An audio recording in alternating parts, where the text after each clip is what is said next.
Hello, this is Dr. Grande. Welcome to this episode of the movie part. I'm here tonight with Mike Smith. How you doing, Mike? I'm doing pretty well. So this is kind of similar to the murder part and to Alien Lizard Humanoids, except instead of homicides and conspiracy theories and aliens, we're looking at motion pictures. Yeah. So we'll take a look here at Back to the Future. It's the movie we'll be covering tonight, 1985 film that some have called a perfect movie. It's almost a perfect movie. I do agree. Yeah, it's interesting because there's a lot of fan base around this particular movie. So usually, you watch a movie like a newer movie. Recently saw Fast and the Furious 9. I haven't seen that one yet. Yeah. I gotta catch that one.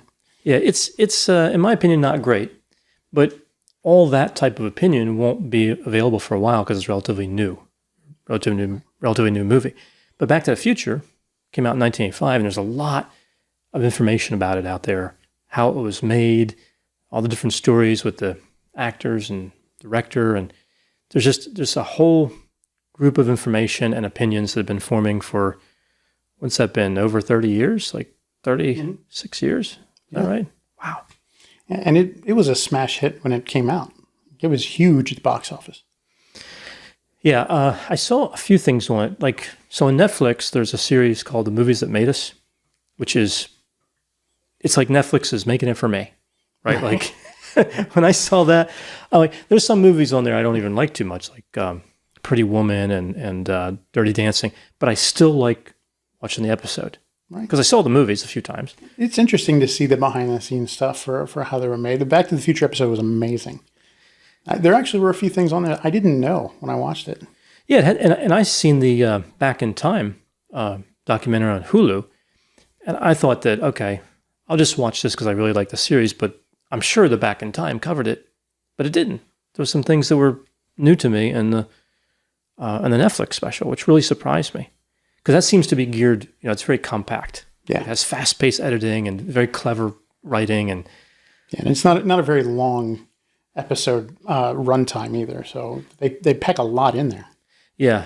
What I like, though, is it stays relatively focused. And with the Back in Time on Hulu, that one was, it was about some people that owned some DeLoreans. Like they went on some tangents a little bit. It wasn't really all about the movie. I actually, for information, like in terms of getting information about the making of it, I liked the Netflix special a little better. Yeah.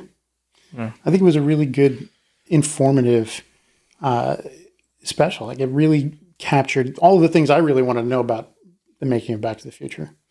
Yeah, one of the things I really like about the movies that made us, like the other kind of famous movies like Forrest Gump, and they had Die Hard and Jurassic Park and Home Alone, and Ghostbusters, Pretty Woman, and Dirty Dancing. I think that's all of them so far, the 8. I think so, yeah. And they, and pretty much all of them, they're like, oh, this movie's going to be a flop. The studio wants to cut the funding. Especially with Back to the Future, because Bob Zemeckis at that point, that was like his 4th attempt at a movie, and all of those other movies had flopped. Like all of his other movies just... Yeah, Romancing the Stone was his only winner in there. Yeah, prior to Back to the Future. Right. Yeah, and he's had a few stinkers after Back to the Future. But afterwards, those movies became huge. And Used Cars, underrated classic. Right. Like it was really funny, but it didn't do anything at the box office. And then after Back to the Future, the video sales of that movie, they shot up. Yeah, it helped them. It's funny because Romancing the Stone, I like Michael Douglas. I like Danny DeVito, but I didn't think that was a great movie. I didn't think that was really his... I don't think that should have made Zemeckis popular. Yeah. It was a fun movie, but I don't think it was like a defining movie. Not like Back to the Future. Back to the Future, I think, was as a defining movie, especially of the 80s. I think Romancing the Stone also had Kathleen Turner. I think it was Michael Douglas, Kathleen Turner, and then like a smaller role for DeVito, if I'm not mistaken. It was a good movie. It had a lot of action, but yeah, I think that if you look at the... really, the 2 specials we talked about, the Hulu one and the Movies That Made Us, we see that, like, Robert Zemeckis, who would eventually direct the movie, and Bob Gale, who wrote the movie, they co-wrote it, I guess. This was, like, their good idea. Like this was in their back pocket for a long time. They shopped it around. They knew that if it could be made well, it would be huge. It was like a great script.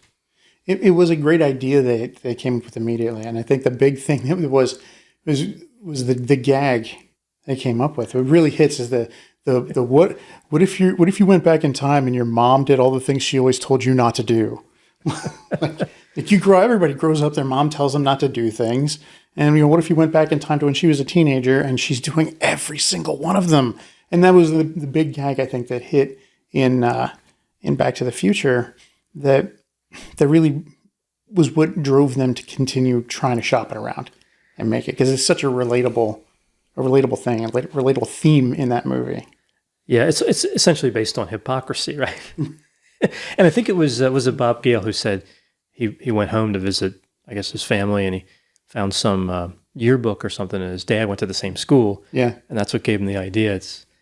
It does make me think that life was a little easier in 1985 in Hollywood in terms of coming up with ideas, right? Like less was taken. Like, well, they hadn't done everything already. Right. Yeah. Like with the home video market, like everything's been done. Every movie idea out there has been taken. So it's just the way you package it at this point. Mm-hmm. In 2021 is the way you package it. But the packaging can be really great at this point. Well, that's the thing, is they did this without any CGI. Right. Like they have a lot of the things that look CGI by today's standards actually were hand drawn onto the film. Mm-hmm. Like the flames on the wire. The flames on the wire at the end. And I never noticed they were hand drawn. Like I noticed. I love those flames. Like I've always waited for them to flash across. I didn't actually really realize that they're like one of the special effects artists is like mortifying moment. He's like, oh god, there's flames, because they're just hand drawn onto the film, which is an old school Hollywood technique. It goes all the way back to the 60s, or even earlier than that. A lot of the in the old Star Trek TV show, the original series, which again a franchise near and dear to my heart, a lot of the special effects were hand drawn onto the film, mm-hmm. like the phaser shots. Like they just drew those on. That's what you had to do if you wanted them. You had to do it. Yeah, and it worked. And in Back to the Future, it worked too. Like all of the lights coming off of the DeLorean before it goes back into time, all of that hand drawn onto the film in every frame. Yeah, imagine. I mean, I don't know what type of frames per second they would use with 1985 technology, but it's a lot. I think it was 32. 32 a second. It's a lot of drawing. I think 24 is the minimum, but they ramp it up for Hollywood to 32. Do you know what it is now? They use now? I don't know. They don't usually use the frames now. Like not specifically. Like they're not using film to record or to project. So they're using, it's all computer generated. So it goes a lot higher. It's Ultra HD. Yeah, I'm sure it's much more. And of course, editing, it's a lot easier digitally. Yeah. This was back in the analog days. And of course, it was released in 85. I think it was July 4th weekend, but they were working on it before that. Yeah. Oh, and it wasn't supposed to come out. It came out 3 weeks early. Mm-hmm. Like they were looking for beginning of August. And then they were like, well, we're going to try and get it out for July 4th. Can you do it? And that's why some of those things are hand drawn, because they just didn't have the time to go in and really take the time to get the details that they wanted in. But it still came out great, in my opinion. Yeah, it was a great movie, and I know that I think it was Bob Gale said some of the shots were out of focus, whatever. I didn't notice when I watched it. No, I don't notice every time I watch it. And I watch those movies 2 or 3 times a year. Mm-hmm. Like it's one of those, like if I'm really bored and just sitting at home, like I want to play a video game and watch something, I'll throw Back to the Future on just to have noise in the background, and I'll occasionally I'll speak the lines as they're going through it, just because it's such a classic movie, and I'll do the whole franchise, all 3 of them. Yeah, I've seen 2 and 3 a few times. I think I've seen the original one though. I don't know, maybe a dozen times. It's something about the original movie. It's difficult for the sequels to live up, even though they are quite good by themselves. They are, and a lot of the sequels have little Easter eggs in them that call back to the original, and that call back through each other. Mm-hmm. That make it ultimately a great franchise. Yeah, almost like one mega movie, right? That just keeps going, and not something kind of disjointed like Jurassic Park. I mean, they're changing up everything each time, except for the sudden change of actress of Jennifer. Right. Yeah. Like you could kind of like chop them all together. Like you could make it one long running movie if you edited it right, and just have like a 6 hour long Back to the Future movie. Just one movie. It's not 1, 2, or 3. It's just one long movie if you edited it right. But it'd be a different Jennifer from the beginning of the movie. Right. Yeah. But yeah, other than that, I mean, it could work as a mega movie, massive film. So let's kind of go through the events of the movie. I probably should have said spoiler alert, but I think that's implied when you're doing it. We might even just rename this whole show spoiler alert. Like the spoiler part. The spoiler part. So like many great movies, this one takes place in California, and it features the two main characters would be Marty McFly, who was played by Michael J. Fox. Michael J. Fox. Well, eventually. Yeah, eventually would be played by Michael J. Fox, Yeah. so who was Bob and Bob's first choice for the role. Right. But he was doing Family Ties. A very successful sitcom. Very successful sitcom, and he was one of the primary actors in the show. I think a couple of the other actors, especially the younger ones, could have taken some time off and done other things, and nobody really would have cared. But Michael J. Fox was one of the focal points of that show, so they didn't want to let him go and miss working on the show. Yeah, and I think kind of looking back, like maybe people were younger, kind of looking back at a movie like this and looking at Michael J. Fox, his career it was not fantastic after the Back to the Future movies, but it's really hard to overstate how popular Family Ties was. Like, it was a huge series, and he was the in-demand actor of the time. And actually, I think he did a pretty good job. Now, initially Professor Brown, in the original script, it was Professor Brown. Professor Brown, but that got changed to Doc. Some studio changes can be horrible for a movie. Right. Spider-Man 3 was rife with with studio changes, and it's like we're gonna change this, and just made it like almost killed the Spider-Man movie franchise for a long time. But some of the changes were good for Back to the Future. I think Doc Brown is just one of the best changes. Like I don't think I could live in a world where it was Professor Brown. Well, it would have changed a lot of the more memorable dialogue from Marty McFly. Yeah. So because he kind of used that Doc as a name. Man, that would be heavy. Yeah. Living in a world like that, it's heavy. What was that? Like, he said something like, has the gravity changed? Gravity changed in the future? So that was Christopher Lloyd, who plays Emmett, Doc Brown. And then we see, a lot of other characters that did a good job, but their names are never remembered. And I don't remember a lot of their names. I know Crispin Glover played... Crispin Glover. I think Crispin Glover is one of the very underrated actors in that movie franchise. In that particular movie, because he actually technically wasn't in any of the other movies. He was only in the first Back to the Future. But his portrayal of George McFly is classic. And Crispin Glover as an actor, I've seen him in a bunch of other stuff. I actually really like him as an actor, especially when he's given a creepy role, because he's kind of a creepy dude. I was going to say, he's creepy, right? Yeah, like he's a Christopher Walken type, creepy. Or Steve Buscemi, maybe. Yeah, Steve Buscemi. Yeah, Buscemi. Is that how you pronounce it? Steve Buscemi? Yeah, it's Buscemi. Okay. He always reminds me of somebody who's scheming, so I guess, yeah. But yeah, and that's a good name for him, Steve Buscemi. Scheming. He was actually great in a show called Boardwalk Empire. I was just about. I didn't see him in that. It was about the gangs in Atlantic City in the 1920s during Prohibition. Like, the first episode starts on the night Prohibition goes into effect, and a whole bunch of the local business people have gathered to have a party on New Year's Eve, and everybody's drinking champagne, even though it's illegal at that point. And they're dividing up the territory in New Jersey about who's going to get which territory to run for the liquor. Like, that's how it starts. And it's a really good period mob show. And Steve Buscemi actually plays a guy named Nucky Thompson, based on a historical figure who actually exists. His name was Nucky Johnson. They had to change the name because the estate didn't want to have an association. But it was Enoch Johnson, was an actual person in the 1920s in Atlantic City. It's a good show. You have to look at that. I have seen it a few times, and I've passed on it for other things, but I should check that out. I think that I remember Steve most from, there was a series of movies, maybe it was just 2 movies. I don't know if he was in both of them, but I'm a big Kurt Russell fan. And he was in these Escape from New York, and I think Escape from L.A. Escape from New York, Escape from L.A. Yeah. Snake Plissken. That's right. Yeah. Yeah, Kurt Russell, underrated. He is an underrated actor. Executive Decision. He had the best line, in my opinion, in almost any movie anywhere at the end of Executive Decision. Spoiler alert for that movie.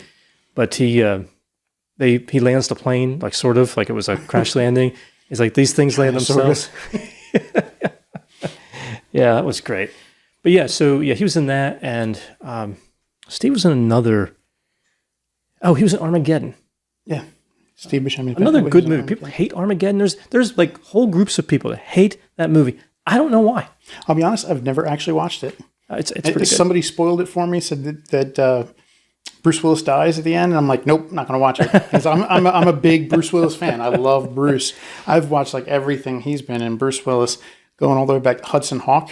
Mm-hmm. Very underrated movie. It's one of my favorites. It's really funny movie. A lot of like super catchphrase one-liners, and that only makes sense if you've seen the movie. Well, Bruce Willis, I think, in Die Hard, right? We talked about this before in another, I think it was the murder part or one of them, where they hit him from the poster because of the moonlighting. Yeah. With Sybil Shepherd, I think, right? Was it Sybil Shepherd? I believe so. Yeah.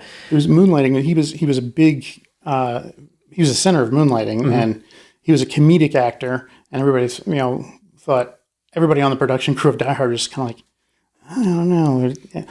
People who watched him play the role really liked it and thought it was going to be big, but like the executives were like, don't put Bruce on the poster. Keep it. Yeah. But he has a lot of levels. Bruce Willis is a talented actor who probably could have done like serious drama if he didn't want to do the action stuff, but he's better at the action stuff. And see, if you look at like somebody like Tom Cruise, I think Tom Cruise pretty much found his spot. I don't think he's actually that great an actor, but he's great at action movies. I think you're right. I think Tom Cruise is definitely a great actor. He runs and everything. He's great. He's in shape. He's wonderful. Mm-hmm. He's got a lot of energy behind things. But if we look at Bruce Willis, he has done some really dramatic roles. The Sixth Sense. Mm-hmm. Not an action movie. Not an action movie. Played a mental health clinician. I love that movie. Mm-hmm. And I don't care how long it's been. The first time everyone watched that movie, they were thrown by the ending. Right. Everyone, all of you. And people will say in comments, I'm sure, I wasn't fooled. I knew the ending from the beginning. No, you didn't. No, you didn't. That was one of the most perfect endings.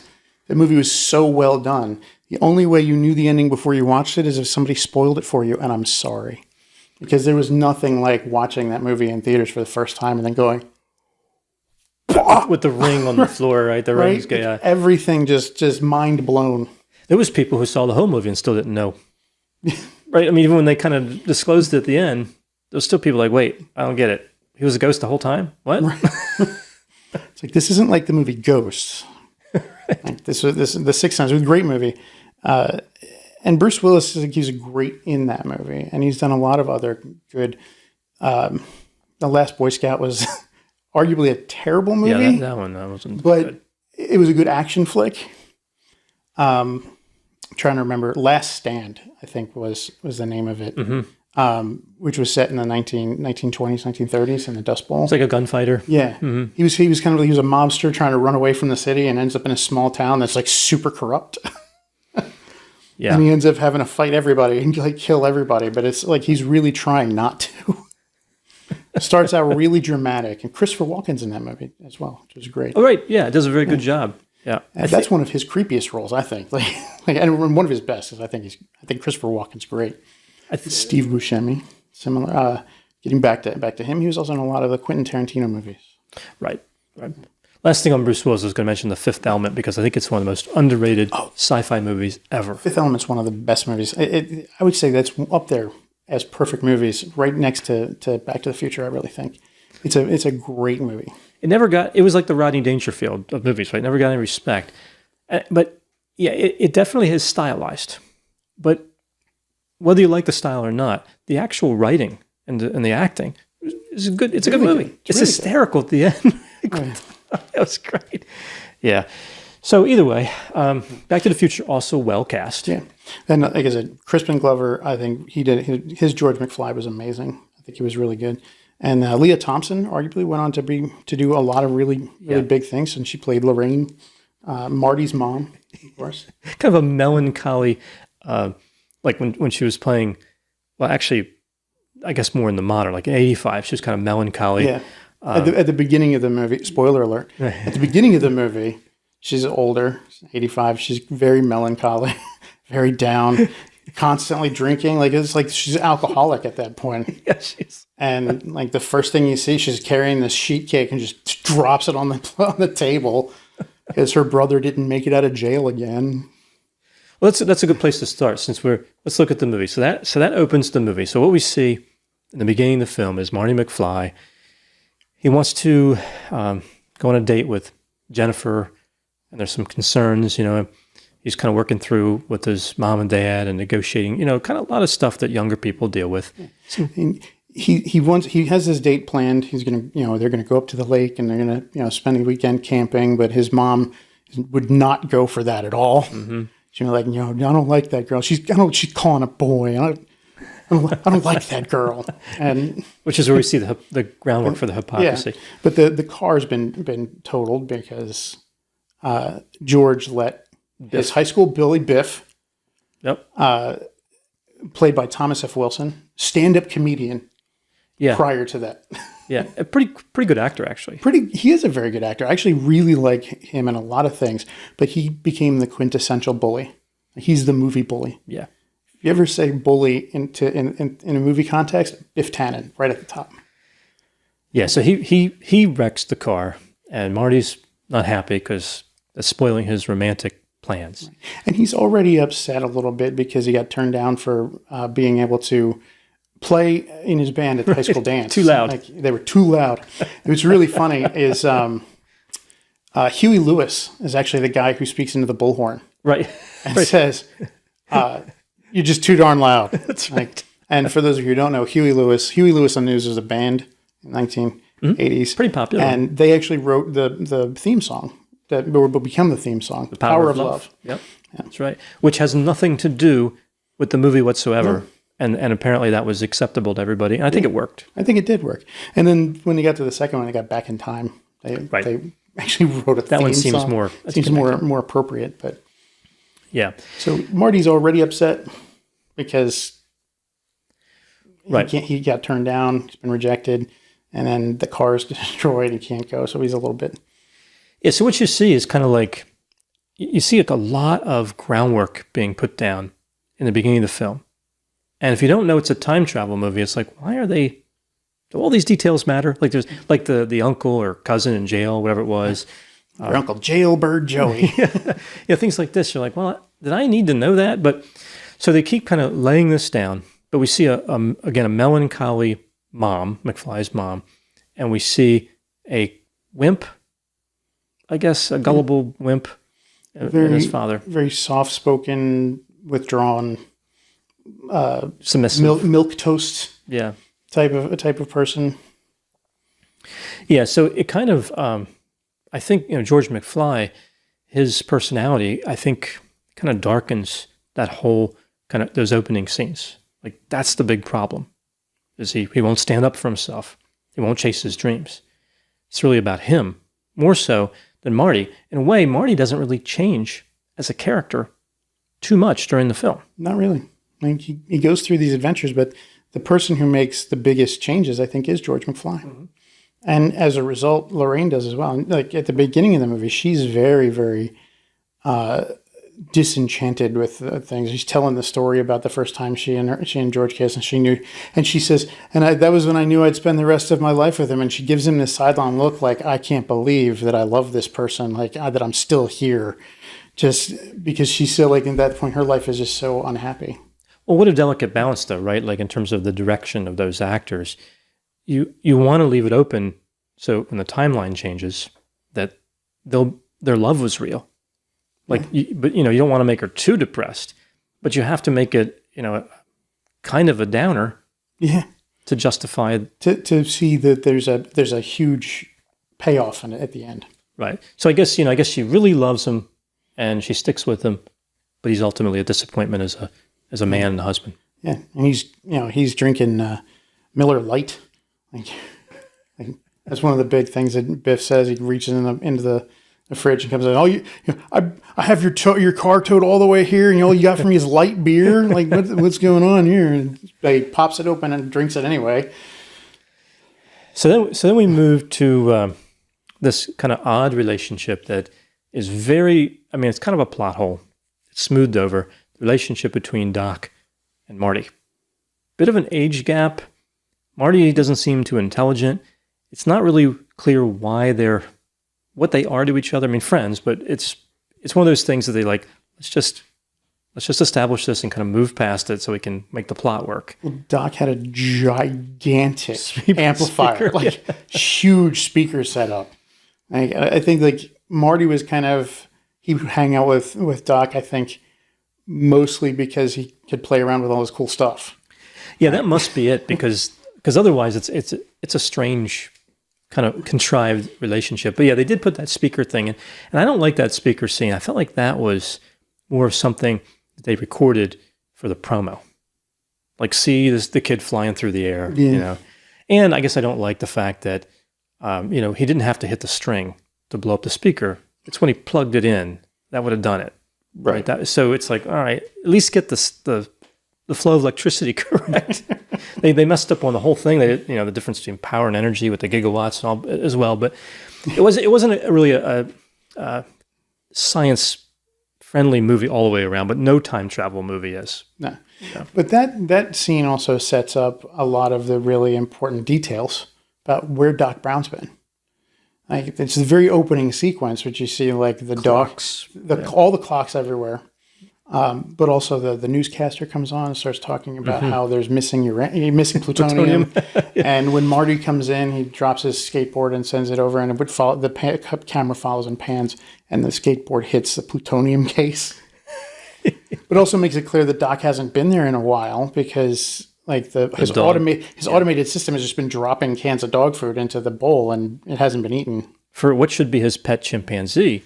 It turns out they used a dog instead. Turns out no movie with a chimpanzee has ever made any money in Hollywood at that point, so they changed it to a dog. What wasn't Burt Reynolds in a movie in the 70s, maybe it was late 60s, 70s, with like an orangutan? I know that's different than a chimpanzee, but was it an orangutan? Is that Smokey and the Bandit? Smokey and the Bandit, yeah. It was a Trans Am, Pontiac Trans Am. Trans Am. Yeah, I think that movie made the Trans Am, yeah. But I believe it was, his co-star was an orangutan, if I'm not mistaken. But I don't remember. It's been a while since I saw Smokey. I might be getting that movie confused with and there was Clint Eastwood Clint movie. Eastwood definitely had orangutan. Maybe it's Clint Eastwood I'm thinking of. I can't remember. The movie with the monkey. Yeah, maybe that's Clint Eastwood. I can't remember off the top of my head. I'd have to go to IMDb. Yeah, so either way, we know that chimpanzees, orangutans, gorillas, I guess. Gorillas would be a little dangerous for the actors. These aren't popular co-stars. So Einstein's a dog. Yep. They made Einstein a dog. So we see that it does set up that Doc has been busy and he likes electronics, and it does explain the plutonium. So we see here this time, Marty McFly gets, I think it was a phone rang. Yep. And basically there's this appointment to meet for whatever reason early in the morning, like 1 a.m. or a little after 1. Which is really, it does show how comfortable Marty and Doc were with each other, that Marty was willing to answer the phone at Doc's house. Right. He's like, I'm like, okay, here. But there are very few people who I have been comfortable enough with to be at their house and be like, the phone's ringing, I'm going to answer their phone. Like, it's not my phone. Like I don't, my girlfriend's phone, if he'd be sitting right next to me, her phone starts ringing, I'm not answering her phone. I'll be like, here, your phone's ringing.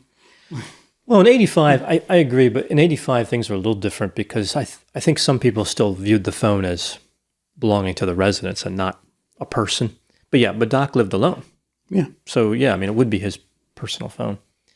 So, yeah, they're friends and they meet and they're set to meet. We see Marty goes there on, I think he took a skateboard, travels to is it the Hill Valley Mall? It's the Twin Twin Pines Mall. Pines. He lives in Hill Valley, He lives in Hill Valley. That's the name of the town. Yeah. But it was Twin Pines Mall. which is a real mall. They showed it in the documentary. Them walking in at different stores, but Yeah. a real mall. And basically, Doc wants to share with him what he's been working on, and he wants him to record what's going on, like a VHS recorder. So this camcorder. And we see that Doc has built a time machine. Every Which Way But Loose, by the way, is the Clint Eastwood movie with the orangutan. That's it. Every Which Way But Loose. Yeah. Yes. And there was a sequel to that, but I'm not even going to bother looking for the title for that. but yeah, we see Marty at the mall waiting, and the back of the panel van opens up. Yeah. And out comes this DeLorean that's been heavily modified. Yeah. Yeah. So little history on the DeLorean. John DeLorean was, he worked for Pontiac division of GM. General Motors, yeah. And he actually engineered the GTO, which is considered one of the better muscle cars. He was involved with the Pontiac Firebird and a bunch of the other really big selling Pontiacs. And if I remember correctly, either the Firebird or the GTO was actually designed specifically because John DeLorean wanted to compete with the Mustang. And there was nothing, because the Mustang was really affordable, but it was a really good custom car. And people could really customize it in the street racing of the late 60s. Like John DeLorean was like, I want something that'll compete with that. Yeah, the Mustang was really, it is hard to overstate how popular that car was. It was affordable and, for the time, very quick. And that ties into Back to the Future as well, because when Ford actually approached the studio and wanted to give them a Mustang to turn into the time machine once they decided to make it a car. Right, Because originally it was built into a refrigerator. Yeah, and a nuclear explosion, Yeah. which was too expensive for them to do. Yeah, which we would see later on. Bob Zemeckis would resurrect that idea in the worst Indiana Jones movie by far, period. And it was just as unbelievable in that as I can think it would have been in the original Back to the Future. Yeah, a refrigerator is not going to protect you from an atomic blast. Just not going to happen. No. But Zemeckis was it Bob Gale? I think it was Bob Gale. Returned their mail and said Doc Brown would never drive a Mustang. Yeah. So the DeLorean, an odd selection. So John DeLorean, executive at GM, he was basically fired. He didn't get along. He was a disagreeable guy. He had big dreams. But he was really successful while he was there. He was the youngest division head in GM history. Mm-hmm. He was very wealthy. He would have been the president of GM, but he was not patient enough. He wanted it now, not in 10 years. So he started his own motor company. So this was, something that, well, these days maybe a little easier to do, but it's still very difficult to do. But it's unheard of back in the time he did it. To raise the capital, to start a manufacturer like that from nothing. It just would not happen. And somehow he did it. His operation was in Ireland. There was a lot of government money that never was returned to the government. And DeLorean probably was a criminal, but he was charged many times, or charged in one big series, and had some other civil problems, but he was never convicted of a crime. No. Because the big one was that he was actually arrested for. His defense was entrapment. Mm-hmm. And I think the police set me up. Yeah, I think he was right. And I do think he was right at that point. I think that he was doing other things along those lines, which is why it made it easier for him to get involved in that. But the informant who came and tried to get him involved in this was already working for the cops, and it was kind of a, do this, come on, do this. And he was pressured and pushed. And eventually when he said yes, then they arrested him. And then you were like, well, that was entrapment. They set me up. And then the courts were like, yeah, they set him up. The jury agreed. Yeah. With that. But yeah, so he did manufacture this car. The DMC-12, I think, was his technical designation. 6-cylinder, manual transmission. I think they made a 3-speed auto. I think that was actually the only option, manual and auto. That was it. There was no other options. It was a stainless steel car with very inefficient gull wing doors, which were a real problem for people who had garages. I love the gull wing doors. Well, they're also bad if you roll over because you can't get out of the car. You can't get out of the car, but... Now, I think there are some. I don't know if there's any around, but I think there's like a theory where there's like breakaway doors or like a way to cut the door in half to get out. That certainly wasn't available back in. You're going to run into the same kind of issue, like if in a car with standard side opening doors. If you roll onto the side, like you can't get out. Yeah, but you can still climb. Yeah, to the other, in theory. But if you same thing with the door. If you fall onto your side, you can still climb out. That's true. Of the top. But I don't think you would fall on your side because the way the car is shaped, I think it would. Yeah, you'd be right. It'd be a little bit of a turtle be on its head. It needed an escape hatch on the bottom. Now I don't think you could get out. There's a fastback. I don't think you could get out of the back. I don't think so. Kick the windshield out, I guess, if you know. I mean, they had a really big front windshield, though, so you kick the front windshield out. You could probably climb out that way if you could get it out of there. Maybe carry a 2-pound mallet with you. I don't know. Still love the gull-wing doors. It's just something about the doors, the opening, like that. It's a classic image, especially when it comes to Back to the Future. Well, they used it well. Right? Yeah. They used the car very well. But yeah, so this is an unusual choice, and DeLorean was considered a disgraced kind of business person, and kind of faded off into obscurity. But he really got a boost. I mean, it didn't help him because he was already, but the DeLorean really got a boost from Back to the Future. It was a great selection. Yeah, and it still does. I mean, like they're not manufacturing them anymore, but there are people who will build kit DeLoreans in their garages, and then after they've built the DeLorean, they'll modify it to make it look just like the time machine. Like this is something like people spend a lot of time and detail to make it look exactly like it was. There are a few people, and in the Hulu documentary they talk about it. Mm-hmm. But there are people like there's one guy who's got like 4. He's got 4 different DeLoreans, right? Because he wants one that looks like each phase of the movies, like the from the original Back to the Future, and then from the beginning. I think it's 5 because he's got one that's lifted up and just on a platform because it has the wheels, the big wheels, pushed under to be in the hover mode. Oh yeah, I was thinking the Old West one with the big. He's got that one too. Like he's got it set up. He's got one that one that looks like the classic DeLorean, one that looks like it's in hover mode, and with the one with the Mr. Fusion. It's got the wheels down. So those two are almost identical except the way the wheels are. Mm. And he's got the one from Back to the Future 3 that has like the big thing on the bonnet with the vacuum tubes. And the big transistors and things like leather strapped to the hood to make up for the little tiny chip, and then with the big white wall tires and hubcaps on it. Yeah, people really take it seriously. And he's got one with the rail tires on it too, or the railway wheels. Oh, right. Without the tires. Right, what's on the tracks. When it's on the tracks, yeah. Yeah. So he's got 5. We got 5 different DeLoreans that he's built from scratch to make look just like the movie props, and people come to see those. Yeah, I mean, it's incredible how impactful that car was. I mean, just the selection of car, and then all the dressing up they did with all the junkyard stuff they taped to it. Oh yeah, they just taped cowlings and like one of the things that one of the most impressive things. The plutonium thing, like Doc pulls the cap off of it. The thing that looks like a fan thing. It's just a hubcap from a Chrysler. It's painted. And he just painted it and threw it on there. Yeah, it works great. It does. It works phenomenally. It looks amazing. Super futuristic. Super scientific. For anybody who doesn't have any idea of engineering, and even for people who do have a great idea of engineering, they're like more like, what does that do? Yeah, they really went. They did a lot in terms of the design of that. That was a major part. And you have one here, the DeLorean, which, it was an amazing selection. I think vastly superior to a refrigerator. Yeah, absolutely. Yeah. There are some nice refrigerators out there, but there are some nice refrigerators. I really like to get a smart refrigerator, but in 1985, that wouldn't have been the type of refrigerator being used. No, not at all. Like, can you imagine if that was a time machine today? Like your smart fridge that has Alexa in it and everything. It's like, Alexa, take me back to 1985. It's like, are you sure?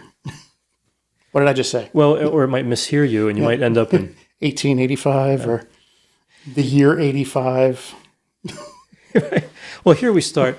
So, like, some people are very into discontinuities in movies, and Back to the Future has a lot, but mostly they're based on the time travel thing.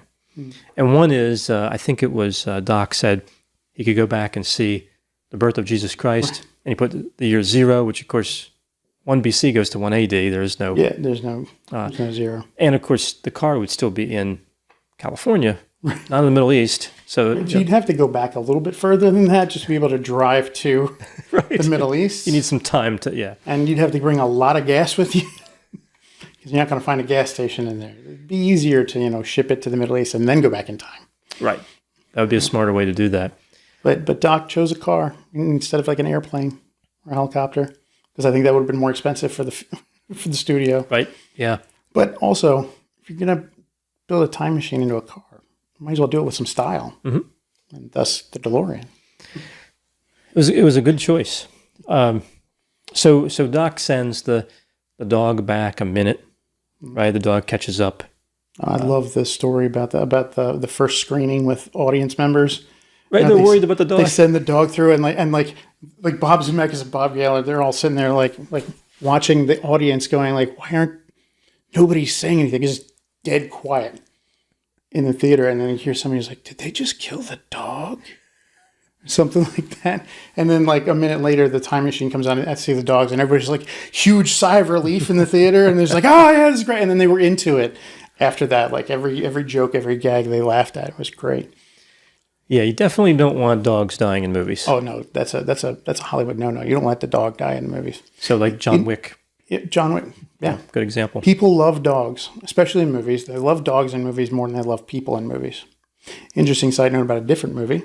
Tangent. Spoiler alert, this is about Independence Day. The movie Independence Day, originally, there's a dog in that movie, of course. Belongs to Will Smith's girlfriend and her son. Right. And originally they were trying to leave LA before the aliens attack and vaporize the whole city. And she gets with her son, into a tunnel and finds a little service room or something like that. And she goes in the service room. In the original release, they get out of the car, the dog gets out, they look around at the dog, and then she goes in, and you never see the dog again. And the original focus group for that hated the movie. They thought it was the worst movie ever. And when asked about why they didn't like the movie, they said, you killed a dog. Like, they didn't explicitly show the dog being killed on screen or anything because you never saw the dog again. Right. So after they got all that feedback, and that was like everybody in the focus group agreed on that, they went back and they filmed a sequence, which is why it's a terrible blue screen CGI. You can see the dog making a leap off of a car hood into the thing, and then they have a couple of scenes where the dog has kind of been added in reshoots where you see the dog throughout the rest of the movie. And the next focus audience saw it, said it was great. It was amazing. Because the dog lived. It's like there's only one movie in which it's okay for the dog to die, and it's Old Yeller. And that's because it's like one of the super saddest. Spoiler alert. That kill the dog at the end of Old Yeller. But he's got rabies. And yeah, if you haven't seen that movie from the 1940s. He got a saving his owner, right? From yeah. So we see the dog. The dog definitely survives. Einstein's part, he's seen later in the film too, I believe, right? Is he? He wouldn't have been around in 55. No. So we find out in the second one is Copernicus was the name of Doc's dog in 1955. I wonder what happened to Einstein. Yeah, we don't see him again. And then we think we see him again when Doc drops Marty off at his house in 1985. Okay. So he's all right. He's in the middle in between them in the car. So we've established he's all right. The dog survived. Yeah. So Einstein was okay. And we see now that there's this whole incident. So the plutonium is stolen. I think it was Libyans. Yep. Libyan terrorists wanted a bomb. Yeah, and they have like a AK-47 with them. I think like I don't know if it was a rocket-propelled grenade, but they show up in I think it was a VW bus. VW bus. And Doc Brown was hired by them to make a bomb, and he gave them instead a shoddy bomb casing full of used pinball machine parts, and made off with their plutonium. Right. So yeah, he had to violate ethics a little bit to get his time machine working. A little bit, but when you got a time machine, ethics is a gray area.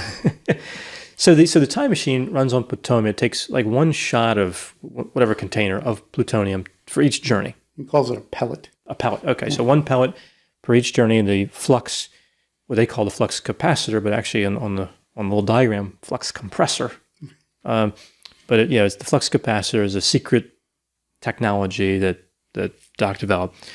So they kind of set up, before the Libyans get there, they kind of set this thing up where like they tell us that he needs more plutonium, because you're like, wait, he's getting ready to get in the car, and he's getting ready to get in the car and go because he's going to take a trip into the future, and then like he stops himself right before he's like, how did I think I was going to get back? I'm going to go get plutonium. So he goes to get the plutonium, and that's when the Libyans show up and they stop him. Yeah. So we see that they were to understand kill Doc, and Marty gets in the car, and then when the car reaches 88 miles per hour, that's when it does its time traveling, and it ends up in November of 1955. Yeah, November 5th, 1955. Red letter day in science, according to Doc Brown. Right. This is the day he came up with the flux capacitor. He was standing on a toilet in his bathroom trying to hang a clock, and he slipped, fell, hit his head when he came to. He had a vision of the flux capacitor. Yeah, he drew it on a piece of paper. And so it's this interesting situation. It's the same town, right? Everything's changed, of course, because you went back 30 years or so. And Marty, he runs into like a scarecrow or something, and has this thing with the farmer. Twice, apparently, because there's a scene you see him hitting the scarecrow, and then you go to inside the car, and he hits the scarecrow, and it hits the windshield. Right, so apparently hit the scarecrow twice, or there were two Scarecrow might have pushed back. Right. Yeah. So he gets shot at by a farmer, and he ends up escaping. That's one of the places where they use the DeLorean the best, with the gull wing doors. He's crashed into the barn, and like the farmer and his family come out. Old man Peabody, by the way, they come out and look. Which honestly, I really do think that was actually a reference to the Rocky and Bullwinkle show. Peabody and Sherman could have been. And their Wayback Machine. It was a whole time travel thing. It could have been. But old man Peabody sees them, and like there's just lights, and there's the turn signals on, so it's blinking. It's such a futuristic looking car in comparison to things you would have seen in 1955. And then the gull wing door opens up, and of course he's wearing the plutonium. He's wearing the hazmat suit, and the farmer freaks out. Of course, old man Peabody freaks out and shoots at him, and he drives away in the DeLorean. Yeah, and runs over one of the pines. That's right. Yeah, there's two pines, which is actually one of those really clever things. Right. They really kept those straight for the whole. They really did. Really, all three movies, but for the first one. So I love Doc talking about when I'm at the mall. He's talking about it's Twin Pines Mall at that point. Mm-hmm. He's like, I remember when all this was farmland as far as I could see. And old man Peabody had this strange idea about breeding pine trees. Right. And then Marty runs over one of them. Well, there goes that idea. I think the farmer actually shot at him 3 times with a double-barrel shotgun. Yeah. So it must have been a special weapon. Special pump-action double-barrel. he reloaded very quickly. And of course the classic obliterates the mailbox on the way out. So Marty, his situation now, of course, is to find Doc. And he goes to I think it was like a little cafe or diner or something that was featured in the movie prominently. Lou's Cafe. Yeah. Lou's Cafe, which in 1985 we get a glimpse at. It was actually an aerobics studio called Lou's Aerobics. Okay. That's in the opening sequence when Marty's heading to school. He's holding onto the back of a Jeep and goes by, and the girls are waving and he's waving back at them. That's the same cafe. It's like the same building. It's the same shop front, which they really did a great job of keeping that in straight too. Yeah, the 2 Hill Valley town squares had to be different, one for 55 and one for 85. And they did a great job. I mean, I'm sure they shot one than the other, but still, all the details for that, incredible.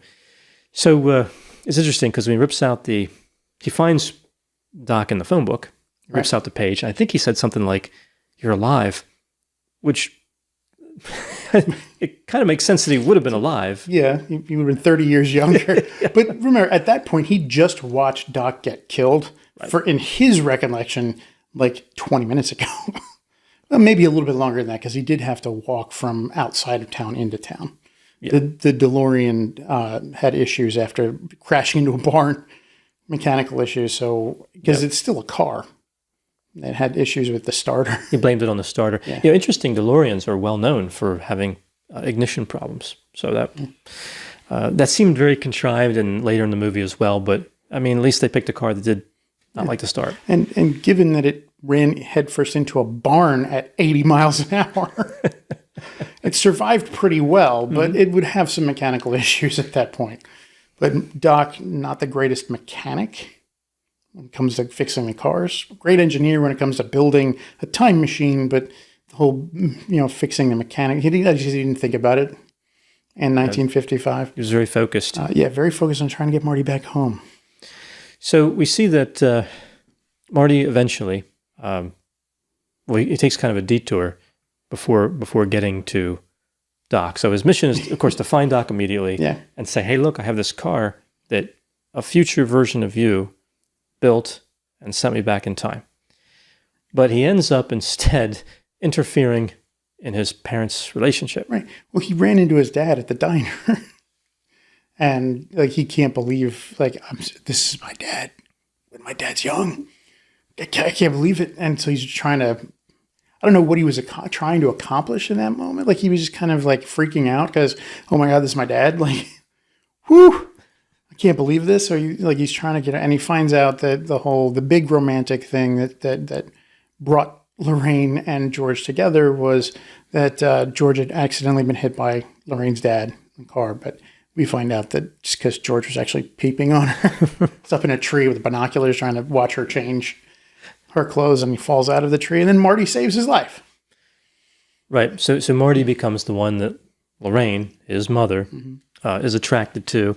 And there's this whole thing with the Calvin Klein. It was all very well done. The scenes just, there was no lazy moment in this movie as far as... No, it was very amazing and that was when I was much younger. When I first saw the movie, it was in the 80s, and 6-7 years old, I didn't get the Calvin Klein thing. Because at that point, I wasn't cognizant of what Calvin Klein was. Right. And I didn't know, why is she calling him Calvin Klein? It says so his underwear. Why does his underwear say Calvin Klein? And then I became an adult. I was like, oh, right. Because they didn't do that in the 1950s. They didn't think the branding, Calvin Klein wasn't a brand at the time. They didn't put the branding around the band. So, it would have been something strange for her to say. A detail that she would notice from 85 wouldn't have existed. Yeah, and it also shows the sexual interest component. What was she doing? And they danced around that nicely and tastefully. Yeah. I don't think it raised alarms morally, in 1985. Well, for anyone but Disney. Right. Disney had the option of making this movie, and they said, we're not going to make a movie about incest. That was their response. And then 30 years later, they bought Star Wars. Mm-hmm. Yeah. And really, the romantic component, there wasn't really anything. It was more funny than anything else. It was meant to be funny and awkward for Marty, and thus a gag for the audience, because everyone knew she was going to end up with George. Right. Yeah. So now we see that Marty does make his way to Doc, and there's some tension. They built some tension, maybe Doc's going to reject him, and he does. He closes the door, and then Marty's lamenting outside the door, this is the day that you said you hit your head and did the whole thing. It was a little bit drawn out, but they invented the flux capacitor, which is what makes time travel possible. And that's when the door opens. That was really Michael J. Fox's gift in the movie, was getting the most out of each line. Mm-hmm. Because that was kind of okay, I get it. They're going to build this tension. Let's move past it. Yet he made it a fun scene. Yeah. Ultimately, probably unnecessary scene, but immediately after that scene, it was actually one of Ronald Reagan's favorite scenes, and he would reference it, and he would reference that movie afterwards, because he was president in 1985, and of course, Doc Brown says, if you're really from the future, who's the president in 1985? And Marty, without missing beat, goes, Ronald Reagan. And he's like, Ronald Reagan, the actor? Yeah, he skips governor, right? The actor. Of course, the actor? at that time, it would have been actor. But then he makes an odd reference to Jane Wyman, which was actually Ronald Reagan's first wife. Yeah, but he was already with Nancy Reagan in 1955, 7 years. So the argument that people bring up for that discontinuity Who's the Secretary of State? The Doc Brown Jerry Lewis? that didn't pay attention to the news. It's like, and Jerry Lewis, yeah. But yeah, so the Brown comes to believe McFly and Marty, and then they move on with the plan, but then Doc realizes that Marty messed things up already. Yeah. In the short time he's the things that Marty's trying to show him to prove is like his driver's license, picture of his family, a picture of him and his brother and sister, and the date on his brother's college sweatshirt. And he's like, it's a crude photographic forgery. They even cut your brother's head off. And he's like, what? And that photograph becomes a really important part of the movie. Yeah. It's the time meter that Marty has left. Right. It's like a thermometer taking the temperature of his future, right? Like as it degrades, it'll move closer to him.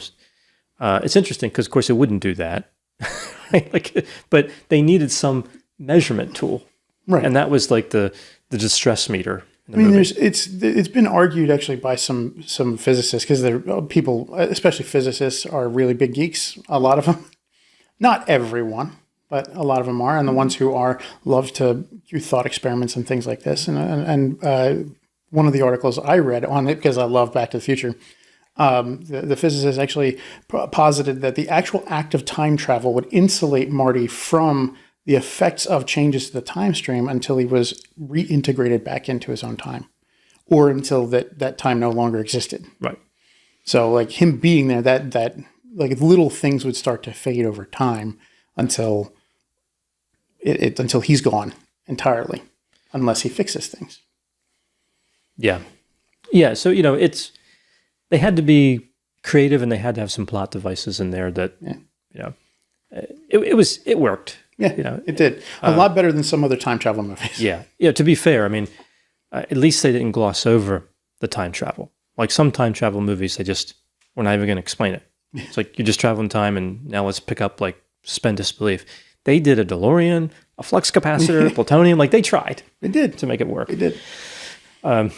So at this point now they have to try to essentially get Marty's parents to fall in love, to have the magical. Was it the Enchantment Under the Sea dance? Yeah, they've got to have their first kiss on the dance floor at the Enchantment Under the Sea dance. But Lorraine is like just laser focused on Marty at that point. Like he's her romantic interest, and like everything, all the trouble he gets into, especially with Biff, like just reinforces that the attraction that she has for him. Yeah, she calls him a dream. Yeah. A few times. I think that was a little overused, but an absolute dream. There's some great scenes, like just the cinematography and pulling the camera back, and just they really thought all that through so well. But yeah, so that's the dilemma, and then we see Marty comes up with this idea. He needs to get them back together, so he dresses back up in the anti-plutonium suit, the radiation suit. Oh yeah, because George has no interest at that point in trying to get back together or in trying to get together with Lorraine, and he's just like, I can't go to the dance. I would miss my favorite science fiction show. Like he can't conceive of a world in which he would go to that dance. So yeah, Marty puts on the radiation suit, takes his Walkman, and puts the headphones on George. Yeah.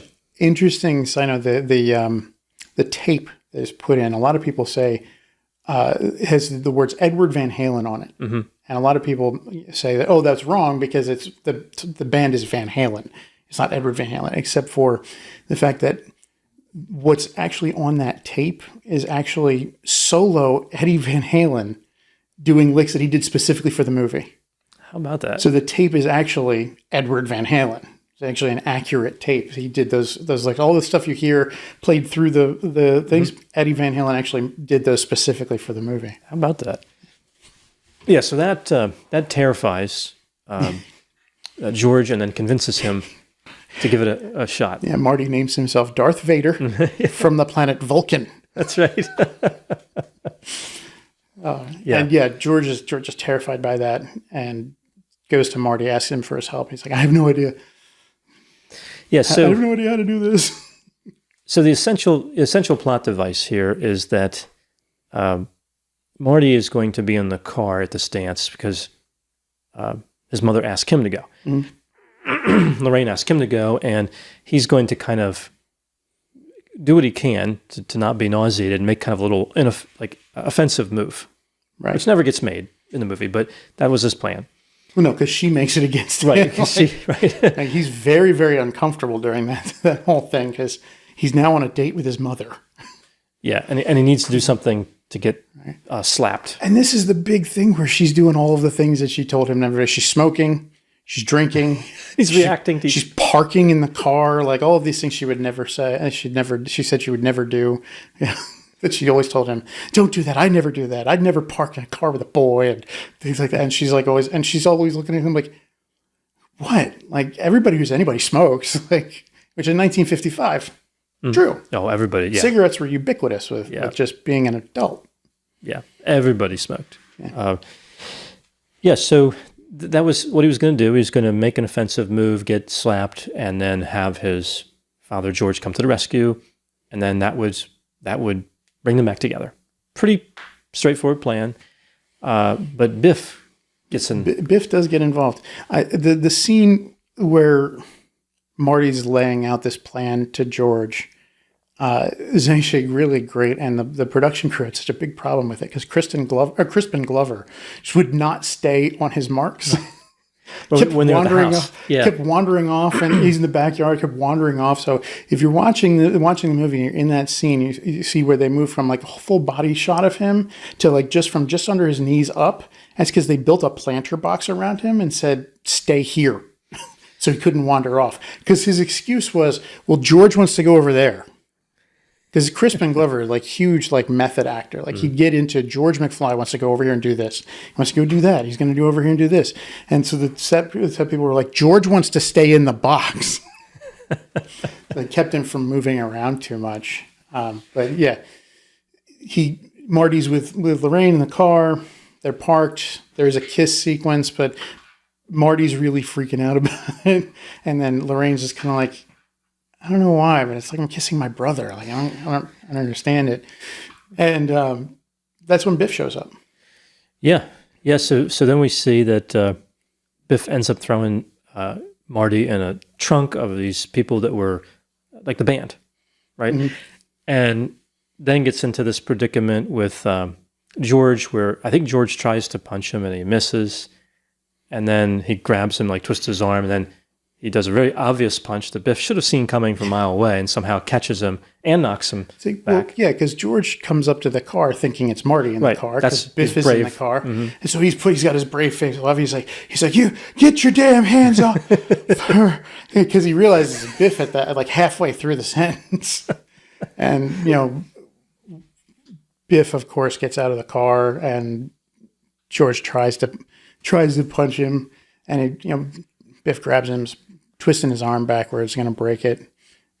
Lorraine, of course, tries to defend George, and Biff pushes her down. She hits the ground, and George kind of like, that's when the inner fire comes up. Like he's like, no, I'm not going to let he balls up the fist. Bruce Banner moment, right? This is Bruce Banner moment. He finally touches into the confidence and everything, and the reason Biff doesn't see it coming is because he's laughing. Like he's laughing at Lorraine, he's laughing at this whole situation because he's in total control.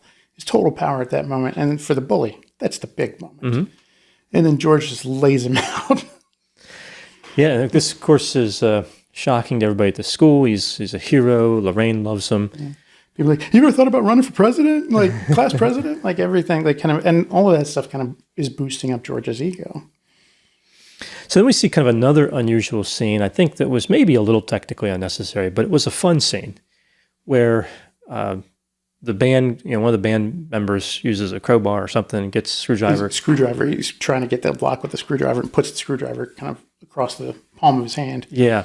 So he injures his hand, and I guess he was a guitar player. And Marty really needs the dance to continue. So, it does kind of work for the plot. But right. It kind of does this scene, it brings in a reason for Marty to play a guitar in front of everybody, which there was none up to that point, but you kind of knew it was coming because of the opening scene where he was rejected. It couldn't do his band for being too loud. It does bring it full circle where he wanted to play for the dance, but was told he wasn't allowed to. So then he gets his opportunity to, and that's kind of his reward for everything going well with getting his parents back together. But they almost don't. Right, the big moment is supposed to be the kiss between Lorraine and George, but somebody else cuts in and kind of starts taking Lorraine away, and George kind of starting to walk away defeated. Right, and Marty's literally fading, and there's a circle. It was really, really poorly done special effects, but he's starting to fade. They're trying to indicate that he's now disappearing the way his brother and sister have off the photograph. Yeah. So, but our hero, right, George comes back and he pushes that guy. He's just like violent, out of control guy all of a sudden, and he gets Lorraine back, and then. At that point, Marty kind of knows that the timeline is repaired. He has some parting words of encouragement for the young couple, his parents. But he still has the whole problem of getting back to the future. Right. Hence the title, not Spaceman from Pluto. No, not Spaceman from Pluto. That was a great joke from the... Well, yeah, that's the way they framed it. Yeah. Well, that was one of the studio things, like the studio guy who said, we don't like Professor Brown, change to something else. Okay, Doc Brown it is. It's like, Back to the Future doesn't make any sense. You can't go back to the future. You call it Spaceman from Pluto. And it was Steven Spielberg sent back a response that said, that memo was a great joke. It's really funny. Everybody got a huge kick out of it. Which is, and that was the end of it. A great tactic. Yeah. Yeah. It really was. Instead of telling me that is the stupidest idea I've ever heard in my life. Like, it was just kind of like, it was a great joke. Everybody loved it. And nobody said any word about it again. I can't remember the guy's name. It was Sid something. Sid, and then I think his last name began with an S too, was like the guy controlling the money. Yeah. And I think for studios, for creative types like Zemeckis and Spielberg, and even for actors, these guys are necessary. Guys and gals are necessary, but they're a nightmare.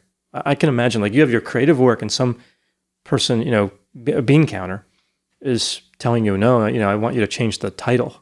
Right. Like, it's one thing to say you need to adjust the budget down or whatever, but they might as well just be giving them lines.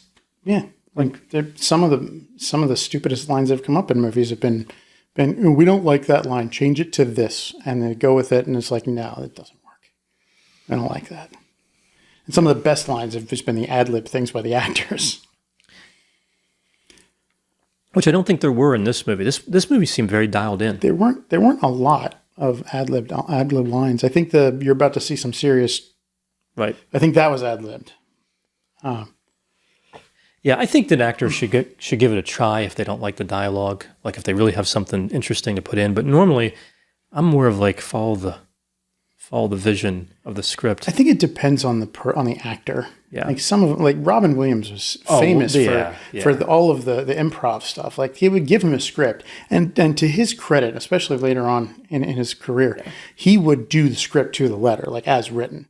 And then any director he worked with would be like, all right, now let's do like 20 minutes of just go. Exactly. Like, let Robin go do Robin things.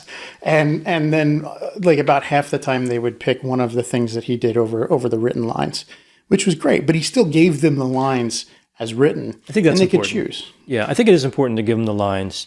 But then if you feel like, okay, I can take this to another gear and I can offer something different. It's especially with digital. They can record all day and they got to pay the people, but it doesn't kill them doing their scene. Chris Pratt is the same way. Mm-hmm. Very often, like, he'll deliver lines as read, and then they'll let him do improv stuff. Like, some of the funniest moments out of Guardians of the Galaxy were him improving or making mistakes. Like the big thing where he drops the stone. So he picks up the orb, and they're like, "Give me the orb." He picks it up and just drops it and grabs and picks it up. That whole thing, like, he was not supposed to do that. He was supposed to put it down. Like, he said alternately that it was either an accident or he did that on purpose. I think the truth is somewhere in between. I think he went with it because like, he's dropping it on purpose, and he goes, "I'll just go with this," and just picked it back up and tried to continue going on. That's what ended up making it into the movie. Yeah, so you have different levels of actor, right? Some can do that, and and it would be incorporated in the film. And others really, their by-the-book performance is all that's needed or wanted, especially for like more secondary characters. Yeah. But yeah, so we see at this point then that Marty still needs to get back to the future. And they don't have plutonium. No, they don't, because Doc didn't put any. In 1985, he was on his way to get the plutonium to make the return trip when he was shot and killed. Mm-hmm. Yeah, so here we see another point that physicists are upset about, which is the 1.21 gigawatts. The 1.21 gigawatts, as Doc Brown says it. Yeah. In the movie, gigawatts. It is gigawatts. But I can understand the confusion. In 1985, there were very few things that had a gig of anything. Right. Like today, we've got hard exobytes. Yeah, we've got exobytes, terabytes. Like we've got like little USB sticks that have like 30 gigs of stuff, and it's a small one, right? In 1985, there wasn't a gig of anything. So to hear someone say gigawatt or gigawatt, that was okay. Like nobody knew the difference. Yeah, but they were talking about power, not energy, right? And I think this is where we know they had to get back to the lightning because that connects to the clock tower and all that. But actually, I mean, with his abilities, he could have easily built a capacitor that could have spiked. He only needed that for like a moment. It wasn't like an hour. You can do that with a Tesla coil. And he would have known that was very, very achievable. They probably should have made it something more with the delivery or whatever. But either way, I mean, they narrow themselves to where the one chance is this bolt of lightning that strikes exactly at 10:04 p.m. or something. Yeah, and they know that because it struck, and the clock's been preserved that way for 30 years. And in 1985, Marty got a flyer from the Preservation Society trying to preserve it. And it's another brilliant point. Yeah, again, the groundwork, fantastic. Yeah. Like just all the puzzle pieces of this movie, everything was thought out. There's not a wasted line in the film. It's also another detail moment that becomes important later on. Like they do a pan across the clock tower at the very beginning when they first show the clock. Mm-hmm. And the ledge underneath of it is intact, perfectly fine. And then Doc Brown, of course, at the very big climactic thing, the wire that's supposed to connect down has been pulled out. So Doc has to climb up into the clock tower and try and reattach it. He disconnects at the bottom and then, But at one point, as he's walking, as he's moving over, like he puts his foot on the ledge and it breaks a piece off. When Marty actually gets back to 1985, they're panning down. That damage is still there. That's great. That's another one of those little tiny details that they put in the movie. Like the little changes that Marty made actually hit really hard. There's a lot to pay attention to. Like there is. Yeah. Every time I watch it, every time I look for something, I find something new that I didn't notice before. Yeah, it was masterful the way they put it together. So that was another kind of build the tension scene, right? With the car doesn't start. Yeah, the car's not starting, but he's got to drive it down. Doc's fighting with his wire management situation, but eventually everything comes together, and he goes back. Now, there's this whole other subplot. Biggest lightning bolt in Right. in movie history. It's a gigantic lightning bolt that hits the clock tower, goes down the wire, and Marty's the hook on the back of the DeLorean makes the connection at 88 miles an hour, so that the electricity triggers the flux capacitor and sends the DeLorean back to 1985. Yeah, so he ends up in the same street in 85, but there's a subplot. The subplot, yeah. Right. So we know that the AK-47 wielding Libyan took out Doc in 85, and Doc has a rule where he doesn't want to know about the future because Marty was just going to say, look, avoid the Libyans or don't get killed by the Libyans. Trying to save his life. Yeah, so he writes him a letter, and this is another plot device just to create tension, but he writes him this letter, and he's like, look, just read the letter. And he even writes on it, it's like, do not open until 1985. Like, I know that you don't want to know about the future, but don't open this till 1985. And he slips it in his coat pocket, which is interesting in that scene when he's slipping it into his coat pocket. Doc had been up, like, setting up the wiring stuff, and a cop walks up to him and says, you got any permits? He said, of course I do. And he gets down off. And you can see in the background, as Marty's slipping the note in, Doc Brown has pulled his wallet out and he's opening it up. He's getting ready to pay off the cop. That's his permit. It's like that's his permit. $50. That's a permit. Yeah. So he has this letter. So, but right before everything happens to where he goes back in time, he sees Brown rip it up, and the noise, like the storm, they can't hear each other. And Marty just tells him, but he can't hear because he's up on the clock tower, and there's a lot of thunder and all the gears and the wind and everything, so he can't understand. And then Marty realizes, I'm in a time machine. Mm-hmm. Let's go back a little bit earlier. Yes, I think he intended to set it 10 minutes earlier, but I believe in the movie, actually, on the screen, it said 11 minutes. But either way, he goes back right before. And, of course, the car won't start. And he just happens to be about 10 minutes away. When he comes back in time, he actually runs into the porn theater. It had been the stand-up theater in 1955 has become pornographic movie theater in 1985. Then he backs up, and it's really funny because the bum on the bench says crazy drunk drivers and lays back down. It's really funny about him is when Marty gets out of the car, he's like, oh, it's great. I'm back in 1985. Red, you look great. He identifies him as Red. It's the mayor from 1985. If you listen to the mayoral truck that's going around, he says, Mayor Red Thomas. Mm-hmm. Red is the name of the guy. It's the same guy. It's the mayor from 1955 is now a bum in 1985. Things didn't work out for him. Things did not work out for him. Not after Mayor Goldie Wilson took over. He's cleaning up that town. That's right. Yeah, inspired by Marty, right? You're going to be the mayor. Mayor. I think he was in. Was the actor in one of the specials? I don't know if it was on. It was a Hulu one, I think it was a Hulu one. Yeah, where he says people still ask him to say mayor. Yeah. So Marty runs. I think he doesn't even have a skateboard at this point. He doesn't. He has to run. Yeah, so he runs over there, and of course runs all the way back to Lone Pine Mall. Right now it's Lone Pine because he hit the other. Because he hit the tree in 1955. It's another one of those great little callbacks, little changes that they made. Yeah, it really is. I mean, there's just so much packed into it in terms of detail. He runs back, and of course, he sees the whole thing happen again, and in his mind, it plays out exactly the same. But of course, we know that Brown did read the note. He taped it back together. Yeah, and like all that talk about the timeline and everything, and paradoxes, and Doc's just like, I figured, what the hell? But he's wearing a bulletproof vest. Like he protected himself by wearing a bulletproof vest underneath everything.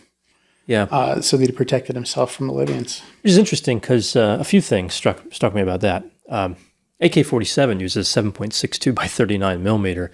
It's nothing like a NATO round, a 51 millimeter, but it's pretty punchy. Yeah. It's a rifle round. Like it's not a pistol. It's made for combat. Like it's a longer range. It's not the best long range weapon, but it's a powerful cartridge. He was shot at like 10 feet, 12 feet. Something like that. Really, really close. Yeah. No bulletproof vest in 1985 that I'm aware of would have stopped that round. This is Hollywood. Right. Bulletproof vest means bulletproof. Right. All bullets. Doesn't matter what it is. Nuclear missile. Bulletproof vest. It bounces off. Also, like this is the same era when a tape recorder in your pocket could stop a bullet. Right. That's right. Or like a Bible. Right. Yeah. Right. Yeah. Like, what was that movie with? Was it John Travolta? There was a Midwestern town mock-up built in the middle of Russia. John Travolta movie? I don't remember whether it was John Travolta. It may not have been Travolta. I want to say Spies Like Us, but that was not. No, Spies Like Us was Dan Aykroyd, Chevy Chase. Chevy Chase, yeah. Oh, man. I can't remember the name of that movie. I'll have to find it. But in that movie, one of the big culmination scenes is somebody gets shot, and of course they're saved because they have an American-made tape recorder in their breast pocket. But like that thing's made of like plastic, like complete plastic. It would not stop a bullet. It wouldn't stop a .22 circus round. Like it wouldn't stop any of that. It's a device for the movie. But it's a device for the movie. And that's what Doc Brown's bulletproof vest is. Like a bulletproof vest is a bulletproof vest is a bulletproof vest in Hollywood, like in those movies. They could have made a very easy adjustment there. They could have had the Libyan, whatever it was, terrorist, I guess, use like a 22, a 25 ACP, small pistol. But that's not as big. It's not as effective on camera. Yeah. Right. I mean, nowadays you could look at and you could put a suppressor on something and make it look like a huge barrel, but it's really tiny, Right. tiny round. And be like, okay, well, people who have a keen eye are going to notice. Well, that's only a 22, so Yeah. like that could be stopped by glaring at it hard. Yeah, I mean, they could have made the whole thing work. Now, the other problem, of course, is what if he was struck in the arm, leg, groin, head, neck? There's a lot of bulletproof vest doesn't cover. Right. There is. Yeah. It generally covers the chestal part, Yeah. that chestal region. You might get some of as I say. like over the stomach, whatever, but you're certainly not going to get the head. Yeah. And so, yeah, I mean, I would have liked to see something a little more clever. But one thing, this was kind of supposed to be a sweet movie, even though it was about some seemingly darker topics. So you weren't going to see like Doc Brown whip out his own like M16 and mow down. No, he wasn't going to suddenly tie on a bandana and just like mowing down the Libyan terrorists and grenade. That's right. Boom! It's like suddenly Doc Brown becomes Rambo, like so he turns into Sylvester Stallone for a second. Now, that wasn't going to happen. So the bulletproof vest was at least showed that he had forethought. He'd had the forethought because of the note, and it saved his life. And then he takes Marty home, and is going to head off to the future himself to check things out. Right. Yeah, and then there was a little bit of I think there was a continuity. I think they worked it out, but something about they weren't supposed to take Jennifer in the car, or they took her in the car at the end, like so they go now to even more in the future to fix some problem, and I guess that became something they had to work around. That was at the very end of the movie, because there's still. Like Marty is dropped off at his house, and Doc leaves, goes into the future, and at the very, very end, they take Jennifer, who in this particular movie was played by Claudia Wells, and that became a problem when they went to do Back to the Future 2, because it starts literally the exact same scene, right, with Jennifer showing up and rehashing that, but they couldn't get Claudia Wells because I think it was her mother was ill. And she was taking the time off, and she just couldn't do the movie. So they recast Elizabeth Shue, who was really big in movies at that point. Yeah. And they brought her in. Wasn't she in Hollow Man? Yeah. Yeah. She's good Elizabeth actress. Shue's in a lot of stuff. Yeah, good actress. Adventures in Babysitting, I think, is one of my favorites. Oh yeah, right. That's a classic itself. Yeah. So just to wrap up the part with George, though, George has confidence. Yeah. He's a published author. Biff is now submissive. Marty comes out of his bedroom going like, wow, that was a weird dream. And then sees like his brother, who had been working like fast food, is now wearing like a suit. Mm-hmm. And like his sister's in good clothes. The furniture in the place is immaculate and like high class. And then his mother and father come walking in the door from playing tennis. Right, and they're leisure. both in really good shape and really nice clothes and everything. And they're really just like, there's banter back and forth between them. There's some obvious love going on between them.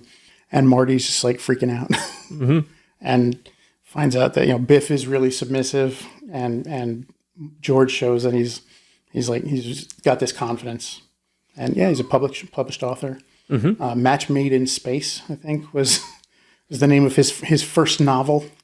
Right, which he was encouraged to do 30 years ago by a young kid named Marty. Yeah, and one other interesting thing that comes out in the movie is that David, the brother, was the firstborn, mm-hmm. and yet Marty, the name that Lorraine liked, you would think that would be the name she'd use first, but she used it for Marty because he inspired her with his name. Yeah. There might have been some other reasons for naming David, other family reasons, and she couldn't argue. And just like, we'll save it for another kid. I think that was one of the few things they could have done to connect it back is the name of the other two children, like connected that back to the story in 55 somehow. But, you can put too much into them too, right? You can pack a movie with so many references right. That it's like, what? As it is, like people miss the mayor thing. Right. It could very easily miss that. Very easily miss the Mayor Red Thompson is passed out on the bench 30 years later. And yeah, like the very beginning of the movie, Marty sees this Toyota 4x4 and is like, wouldn't it be nice to take that up to the lake? And of course, in the 1985 he returns to, his parents bought it for him. Mm-hmm. So he has it, which interestingly enough, this whole ending piece was something that got Eric Stoltz, who was originally cast to play Marty. Because, they wanted Michael J. Fox from the door.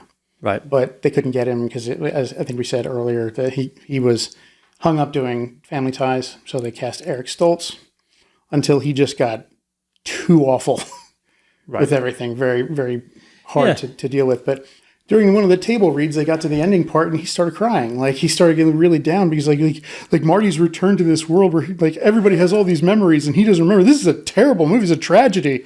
And it's just like, wait, no, this is the happy moment. This is like everything's good. And this kind of like where he'll get used to it, right? Like Marty will things will fade in. It's what he wanted. Yeah, it's what he wanted. Like things will fade in. He'll figure his place out. And then those memories, as one of the physicists said, like that, as he reintegrates into that timeline, those memories would shift into what it would be if he'd grown up there. So this is interesting with Eric Stoltz. The footage, no meaningful footage of Eric Stoltz. No. Some of the producers say no footage at all, but there's at least two sequences where there. Oh, it was recorded. Be. Yeah, it was recorded. Oh, it was all recorded, but they were like, we didn't use any of it. Right. Well, they didn't use any, except I think there might have been something where he was in the car where you can't see him. The scene where Marty dives into the car. Right. Supposedly that is Eric Stoltz. And then where the scene when Biff gets punched in the diner is supposed to be Eric Stoltz as well. Although it also could be a stunt double. But it is definitely too tall to be Michael J. Fox. It's not Michael J. Fox. So Eric Stoltz was originally cast. And I think this is important because Eric Stoltz isn't a bad actor. No. And this movie had, when you see the final product, it's easy to know this, but in the beginning it wouldn't be. This was kind of a light, fluffy, sentiment type of a film. It wasn't supposed to be about death and destruction. It had some scary overtones and creepy overtones, but those were minimized, and it was supposed to be a fun romp through nostalgia. Mm-hmm. Right? For a lot of people watching the movie, 1955, it was a time they would remember. In 1985, a lot of people, of course, were born before 55. So they captured that great with the old cars and even the mannerisms and the costume, like everything was so perfect. So I don't think that Eric Stoltz got that. I think he saw it as a much more like a darker, futuristic. Yeah, I think he had the whole view of it that this is a gritty, dark kind of a thing, and like it really wasn't. It wasn't supposed to be. It was never supposed to be. It was always supposed to be a comedy. Like a kind of an action-y comedy movie. And Eric Stoltz just didn't get that. And that anecdote about him like going like, this is such a terribly tragic movie, like really speaks to that. Like Marty's, he's lost. Everybody else has changed and he hasn't. He's got to live with this. But Marty was actually happy to have a 4x4, that Toyota 4x4. Mm-hmm. He's like, sweet. And then, Jennifer shows up and is like, how about a ride, mister? And he's like, he hasn't seen his girlfriend in a week because he spent a week in 1955. And he's like, let me look at you. And they're just about to kiss. Doc shows back up in the DeLorean. Right. And the story continues. Yeah, I think, I have mixed feelings about movies that fire actors like that. Because, clearly Michael J. Fox, he understood the lighthearted nature. And he understood the comedy. And he did a really, I think, great job in terms of bringing the humor to every line. Like he was amazed. Like his character was amazed yet functional the whole movie. Yeah. Right. And I think he was freaking out, but he was able to still kind of move through things. Yeah. So it was clear that like he had the energy, and Michael J. Fox was fun because you lived through that character. Mm-hmm. Right. So you're like, okay, what he's feeling is what I might feel like. And he was very, I think, consistent with the audience. Like when you're watching that film, like whatever you were feeling, Marty was pretty close. Maybe Eric was just a little more depressed and. Yeah, and it was going to bring the whole tone of the movie down. But firing Eric Stoltz was a huge, risky move. Expensive. And it was something that you didn't do in Hollywood. If you were going to fire an actor who'd been hired onto a movie, you did so before filming took place. Like you didn't film like a quarter or a third of the movie and then say, get him out of here. We don't like what he's doing. Like you just didn't do it at that point. So it was a big deal that they fired Eric Stoltz, and then they managed to get Michael J. Fox. They got blessing from the producers at Family Ties, and Michael J. Fox, Worked nights. he worked nights and days. Like he was like at one point he said he was sleeping like 2 hours a day or something like that. Like he would get picked up by a driver from Family Ties in the morning, driven to the set, do a whole thing from the set from like 5 a.m. until like 4 p.m. And then a driver for Back to the Future would pick him up at 4, drive him to the set for Back to the Future, and he'd get a nap on that drive, which was about an hour. And then he'd do all the filming they needed to do there overnight. And then about 3 o'clock in the morning, they'd be done. And the driver would take him back to his house. He'd get a couple of hours of sleep before the driver from Family Ties would show up, make his coffee, put him in the shower, and then take him back to the set. And so, I mean, that was every day for 7 days a week for the like 2 or 3 months that they were filming both Back to the Future and Family Ties. Yeah, incredible work ethic there, and really did make a big difference in the movie. But my criticism would be, I wonder if the director really tried to get the most out of Eric Stoltz. Like, I wonder if he understood what that character is supposed to be like. Maybe it wouldn't have been as good as Michael J. Fox. I don't know, but better enough. I don't know if we'd be talking about Back to the Future if it had been Eric Stoltz. I think it would have been like, oh, that was a fun movie back in the... Do you remember that movie? Mm-hmm. Back to the Future, I think it was called. Like, that would have been... It's part of Americana now. Back to the Future is such an amazing movie from 1985, and it's held up so well. Mm-hmm. It has. Because it's set in that time period and in 1955. Yeah. And it's so stylized. It's like, there's nothing... You can't be like, well... If they made that movie today, it'd be... Well, no, they made it in 1985. They were using contemporary 1985 stuff. Yeah. You know? Yeah. I'm curious how it would have turned out. Like, people will say, well, Indiana Jones, Harrison Ford was Indiana Jones. It was almost Tom Selleck. Yeah. And I like Tom Selleck. I like Tom Selleck, too. Yeah, I would like to see him as Indiana Jones. I like Harrison Ford a lot, too. So, I mean... Yeah. I think that like we get used to an actor in a role and we just go, nobody else could do this role. When it becomes an iconic role like that, like nobody else could do this role, even if it was supposed to be somebody else. I can't see it now as being that person. And so the cruelty of Hollywood is one thing that comes out with Eric Stoltz being fired. That isn't even about him. The Jennifer character was another actress who was taller than Michael J. Fox. I don't even remember her name. I don't either, but they got Claudia Wells because she was short.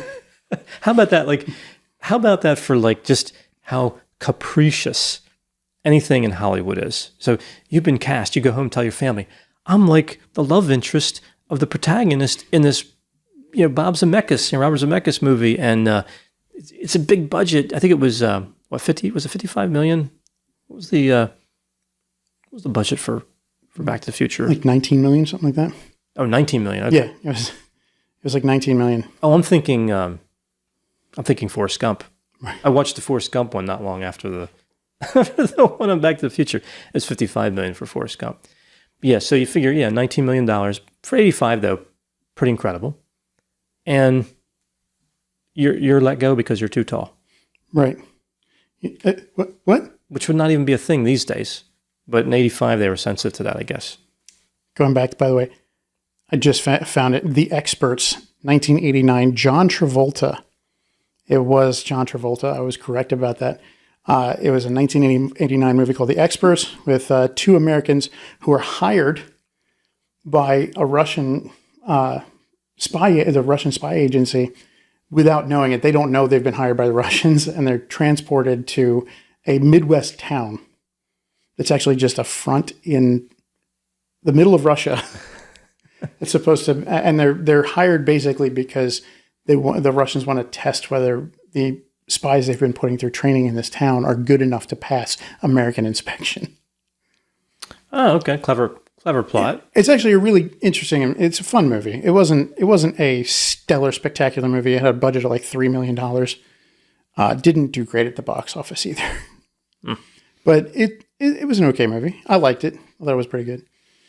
But I just had that thought. I was like, I had to find it. And I was right. John Travolta. Well, when you love movies, you always have to find out. You always got to find those things. Yeah. I've loved movies like my whole life. Like renting videos was the thing when I was growing up. Like we had a local video store, go over there, rent movies.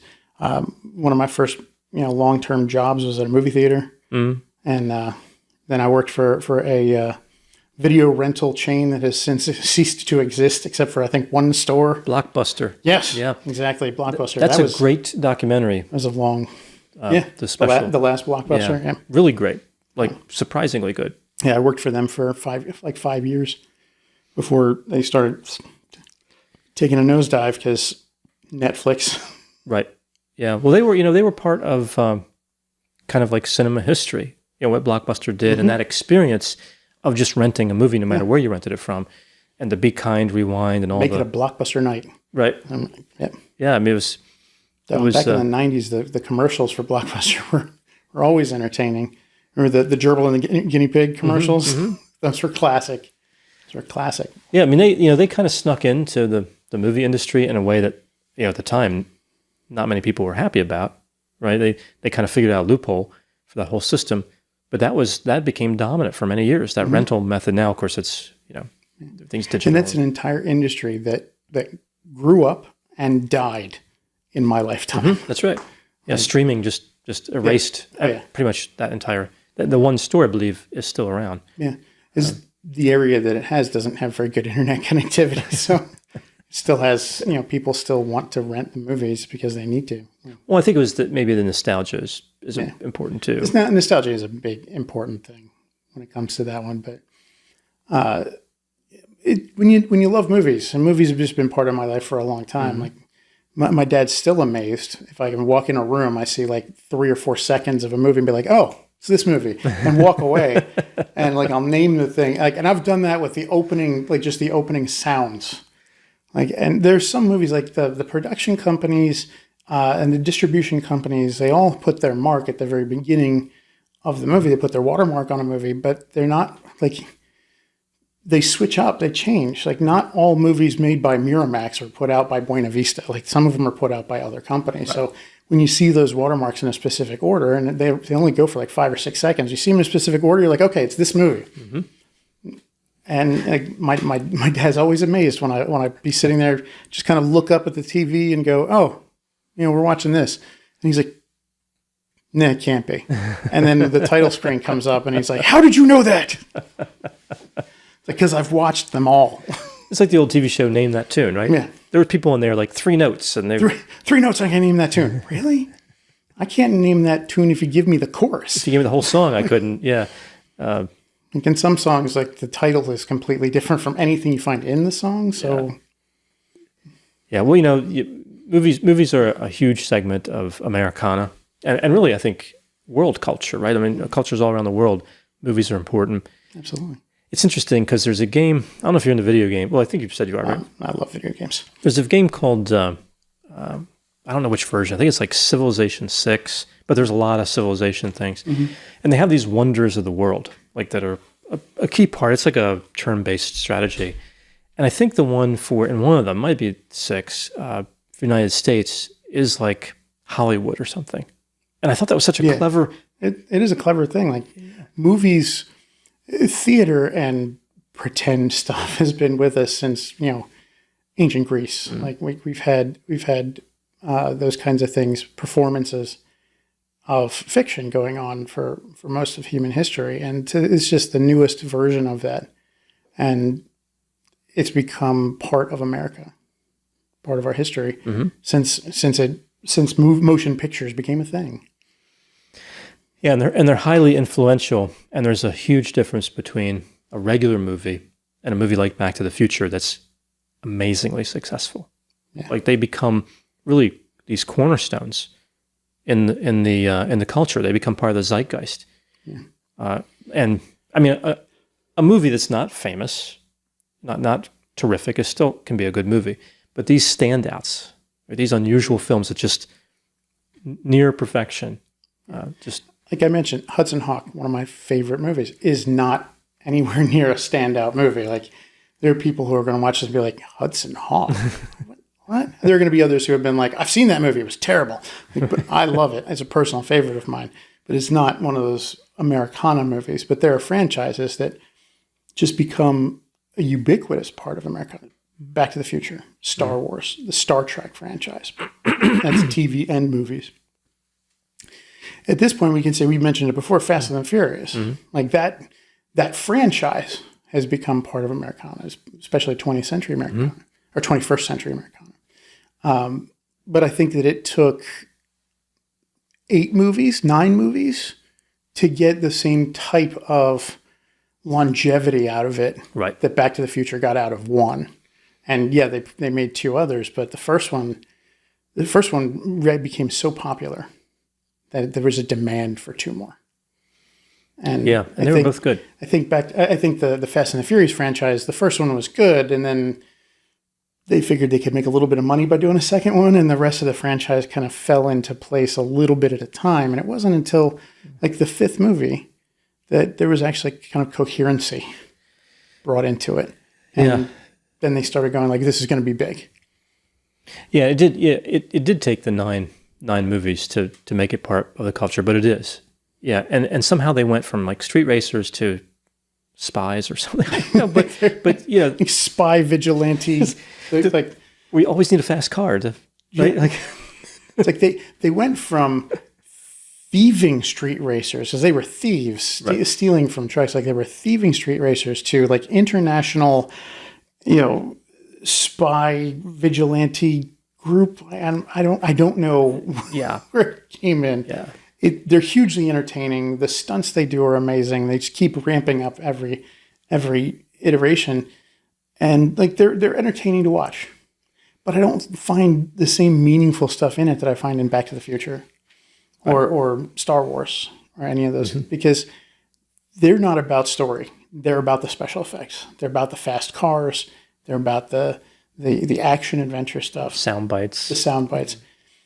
And while that is amazing, and I love them, I do watch them. I'll watch every single one of them. Yeah, they keep making them. I'll keep watching them. Yeah, they're amazing movies, but they're as a franchise, they're good. As individual movies, I think they would have been lost without the whole of the rest of it. But Back to the Future, man, that one's gonna be on the history books forever. Yeah. Well, I mean, just imagine even the smallest roles in that movie. I mean, that's the other thing is, even people that I would just forget instantly, are well-known. People recognize them.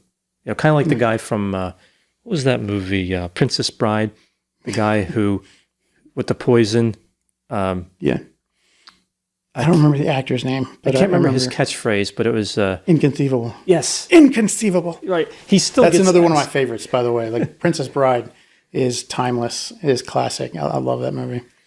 And Mandy Patinkin is amazing in that. And Mandy Patinkin and Carrie Elwes. I always mispronounce that. I think it's Elwes. It might be Elwes. It's close. I can't tell. If he could send me a soundbite of him saying his name, that would be great, because he's the one I would trust on the pronunciation of that. But he was amazing as Wesley, and Mandy Patinkin was amazing in that. And Mandy Patinkin's just an amazing actor anyway. And it's amazing that I didn't put one of my favorite shows from the early 90s, a show called Dead Like Me, has Mandy Patinkin in it. He's slightly older. I think he was in his early 50s at that point. And it was before he grew his beard out. But I didn't realize for the longest time that he was in Hugo Montoya at the same time. It was like, wait a minute. That's in Hugo Montoya, because he looks way different now. Way different as he aged up. But he still gets asked to do the line from Princess Bride.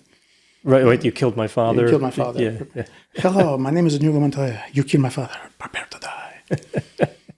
Andre the Giant did a pretty good job on that one, too. He did. He was in bad shape physically. It was very sad. Yeah. But he drank like 60 beers a day. So they said he drank like it would kill a man. Right. Like one sitting, like it was a fatal dose, lethal dose each time, and he somehow. Yeah. I mean, he was huge. I think he had so much body mass that the blood alcohol levels were spread out.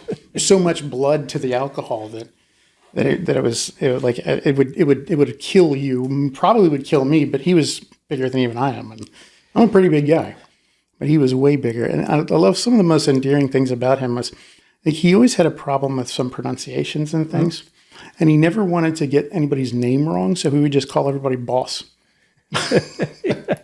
He was on the set of Princess Bride, and everybody's telling him, he's like, "You got it, boss." And he just do whatever he needed. And it was just one of those really endearing things because he really, really didn't want to offend anybody. Mm-hmm. Yeah. Yeah, he was a really nice guy, and it was some sort of disorder that caused the size, and that, of course, eventually contributed pretty significantly to his death. That was premature. But yeah, so yeah, classic films are different than even ordinary films. I like ordinary films. Yeah. So like that kind of shows you the position of classic films in our culture and what they mean to people. They become a cultural reference that everyone knows. Yeah. Even people who haven't seen Star Wars say like, "May the Force be with you." Right. Luke, "I am your father," or whatever that line was. No, I am your father. I am your father, right. Right. The whole line is, "No, I'm your father." So Obi-Wan never told you what happened to your father. He told me you killed him. No, I am your father. That's the line. Everybody gets it wrong. That's one of those Americana things. People think it's Luke, I am your father. And it doesn't say Luke. He says, "No, I'm your father." That's right. But that's one of those Mandela effect things.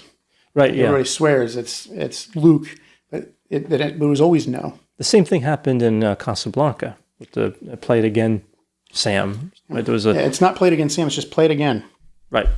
He doesn't say the name Sam. That's right. I think it's at the end he says Sam. He's like, "Sam, this looks like the beginning of a beautiful friendship." Right. Right. Yeah. At the very end of the film, it's interesting because with Casablanca, I was watching a documentary about that movie some time ago, and they said that was just another ordinary movie. Like they were cranking them out that time. Right. Humphrey Bogart, like it was a machine. And for whatever reason, that one, people like it's become the classic movie. Casablanca is the classic movie. There are a lot of properties in Hollywood that they'll reboot. And I've heard them muttering about wanting to reboot Back to the Future. Mm-hmm. I'd go see it just to see how bad, how terrible it was, or if it holds up. They're doing a lot of reboots. I think they rebooted Ghostbusters, which I actually like that reboot, but I'm really glad they're doing a true sequel, right, to continue that franchise. There's a lot of stuff going on. We could do a whole episode about that one, but there's a lot of franchises out there that can be rebooted and made modern. Casablanca is not one of them. Like no studio in Hollywood will touch a reboot of Casablanca. They're just like, no. Like they'd do Citizen Kane before they would do Casablanca. Yeah, I agree. Citizen Kane's not even that great a movie. It's not. I don't know what all the fuss is with Citizen Kane. I've never understood that. I think on one of those things, like AFI or whatever, they do those. It was rated #1. I don't see that in a million years. I don't either. Like Citizen Kane, just not that great a movie, in my opinion. So one day we should do a movie part where we rate movies from genres. You should. Because if AFI can do it, and I feel like they have no idea what they're doing. I'm like, did you guys even watch the movie? Did you watch that movie? That's what I think about. Sometimes I think about the Academy when they're doing the Oscars. It's like we're gonna vote on this one. Like, you know which one wins the Oscar? The one nobody's seen. Right. If people have seen the movie, if it's become a popular movie, it's never gonna win. Like never. Yeah, if I'm not mistaken, it was one year. I had lost faith in their selection a long time before, but I think it was when they passed over Saving Private Ryan for like Shakespeare in Love. No, something like that. I don't know if I'm getting those right, but I think that was right. Whenever Shakespeare in Love won that year, a movie I really liked lost. I think it was Saving Private Ryan, but I don't remember exactly. But yeah, I mean, they did give an Academy Award to Unforgiven, so I'll have to give them that. It's, Unforgiven one of the best movies ever. Is a good movie. So anyway, great movies stand out for a lot of reasons. Back to the Future is certainly one of them. Any final thoughts about Back to the Future? It's just one of those, it's a classic. I love it so much. I love every line. I've watched it so many times. I can't even count how many times. And I love it every time I watch it. And like I said before, I see new things in it every time I watch it. Mm-hmm. Every time I read little stories about it, and it just makes it better to me. Like I'll watch any documentary on Back to the Future. I will watch that movie over and over again. If it happens to be on TV as I'm flipping through channels, it stops there and I set the remote down because it's just there. The DeLorean, I printed on my 3D printer just because I loved it so much, and I couldn't stop there. I had to put the flame trails on it because you can't not, right? And it's just That's how much I love this franchise. It's wonderful, near and dear to my heart. I remember seeing the second and third ones in the theater. I was unfortunately a little bit too young when the first one came out to really go to the theater to see it. I think I was 5 years old at the time, or 4 years old at the time. But when the next two came out, I was just old enough to go to the movie theater, and I watched both of them. I loved them. And then when they hit video, I had the whole collection on video. Yeah. Like, I don't actually remember a time seeing Back to the Future where it didn't say "to be continued" at the end. And they added that in on the VHS, right? Because it was not in the original theatrical cut. Yeah, I saw the first one in the theater. I think I saw the other two on video. So the opposite thing.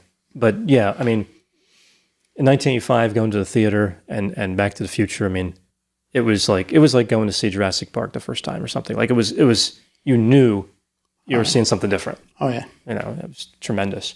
Or Top Gun, or Aliens.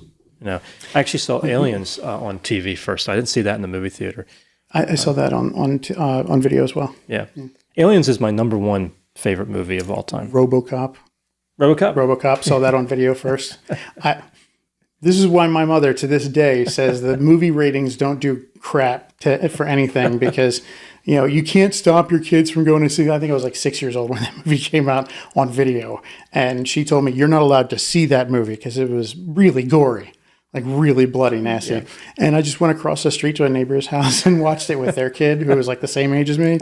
We just watched it on video, and my mom found out about that. She was livid with the next door neighbor who let me watch this movie. And then like she never forgets that. Anytime we're talking about movie ratings and things like that, she's like, well, movie ratings don't mean anything because, and she goes into that anecdote. RoboCop is a favorite of mine. Aliens is great. It's the best of the Alien movies. Oh, by far. Yeah. Yeah. So, I mean, those are some great, we could do movie parts on those franchises. Terminator. 1984. The original Terminator, and then Terminator 2 were great. The rest of them. I watched them, but I've watched every single one of them. Well, but I think Terminator Salvation, the one with Christian Bale, is the only other one that I think is actually worth watching. Yeah, I didn't think the last one. I mean, Schwarzenegger he's obviously a little older for that role because in theory the Terminator. Well, I guess it would age. I don't know. Yeah, it would. He's a little older, and it had kind of it took on a depressed tone on top of that, but it wasn't horrible. I don't think any of them are horrible, but the first one was magic. Yeah, it absolutely was. Yeah, based on ideas from a couple of different Twilight Zone episodes from Rod Serling way back in the day. I think it was great. We got to do an episode on on those ones because so many great movies. Yeah, a lot of the 80s stuff was really, it was cutting edge for the time, and it built a lot of the things that we see now. Well, it was a pivotal time, right? You saw the end of kind of the analog special effects, and going to the 90s. So the 80s was like the last decade of the analog, and kind of like having to figure problems out without computers. And then with Jurassic Park in the 90s, we see a total shift. We also saw in the 1980s a shift in art in general and in our entertainment as a total, away from censoring things. Like the late 80s was when a lot of comic book titles started moving away from the comic book code. Frank Miller's The Dark Knight, which is one of the seminal comic book pieces, which is the Batman versus Superman, was heavily drawn from Frank Miller's Dark Knight. Like there are scenes in that movie that are literally lifted from panels in that comic book.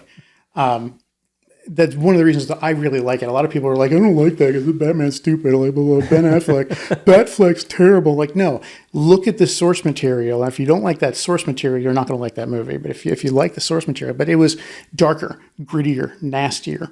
Batman was killing people. Like you didn't see that before that. In the 1980s was really when we started seeing that shift in all sorts of things, not just in comic books, but in movies as well, and TV shows. We started seeing darker, grittier things, and it captured a little bit more realism, but it also they started going more fantastical. Right. It was which is great. It was a great blend of those things. It was a time of change. Yeah. And really, I would say from 1980 all the way to 2000, a lot of the great movies were made. These days, I'm not so sure. We can do an episode about that. I feel like things have cooled off a little bit. I think it depends on the franchise. Yeah, really Marvel's done real. Marvel Studios. Marvel Studios, amazing. I personally love what they've done with Star Wars, especially now the new TV shows things that they're doing on Disney Plus are amazing. Yeah, like Loki. Loki. But the Mandalorian is phenomenal. Oh, yeah, the Mandalorian. The Mandalorian is so good, so good. That they're really challenging those franchises that were built on kind of that age, and we could see a lot of things. And some of the reboots haven't done so well. The Joel Kinnaman version of RoboCop, not as good as the original. No. But I actually still like it. I still like it. I've seen it multiple times. I still like it because it's a different take on things and a little bit more realistic. And I love some of the little Easter eggs they threw in that reference back to the original. The OCP, they had the riot gear Robo was the original RoboCop outfit. I love that little nod back to things. So, and there's a lot of reboots that have been even better. Like I liked the Nightmare on Elm Street reboot. So I've never really watched horror movies. Oh. Yeah, that's the whole segment that I never got into. I watched a few, like Halloween. And a few of them. Our prop for the knife in the blood pool is actually that the model is Michael Myers' knife. Oh, okay. Yeah. It's just a standard butcher knife, but it still is modeled distinctly on that particular movie knife. Yeah, my problem with horror movies. Well, again, we can do a whole thing on that, but is just how predictable.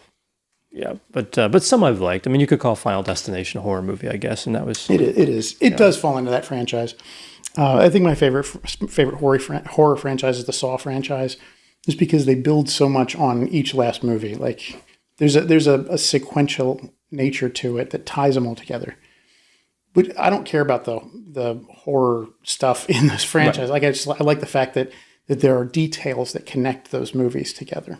I guess it's very cohesive. I guess you could argue that Alien movies were horror movies as well. Yeah, the original Alien absolutely was a horror movie. Yeah, I think that was all it was supposed to be. In space, no one can hear you scream. Yeah. Like that was the whole tagline for it. Alien was definitely meant to be a horror movie, and I think it did that very well. Aliens was less so. It was an action. That was a straight up action movie. Yeah. Alien 3, they tried to go back to kind of the horror aspect of it, but it was painful. It was painful to watch. Yeah. And then Alien Resurrection was just... There's some movies we can't even talk about. Yeah. There are some movies that I don't think the movie part can even discuss, and that last one of that franchise is just... No. They tried again with was it Prometheus and which is all right, but I liked those, but they were kind of like beginning stuff, but they fell flat. Yeah, I'll still watch them. That's what I say about sci-fi: make it bad, make it good. I'm still going to watch. Oh yeah, I'll complain about it, but I'll still watch it. The good ones I'll rave about. The bad ones I'll complain about. That's just how it works.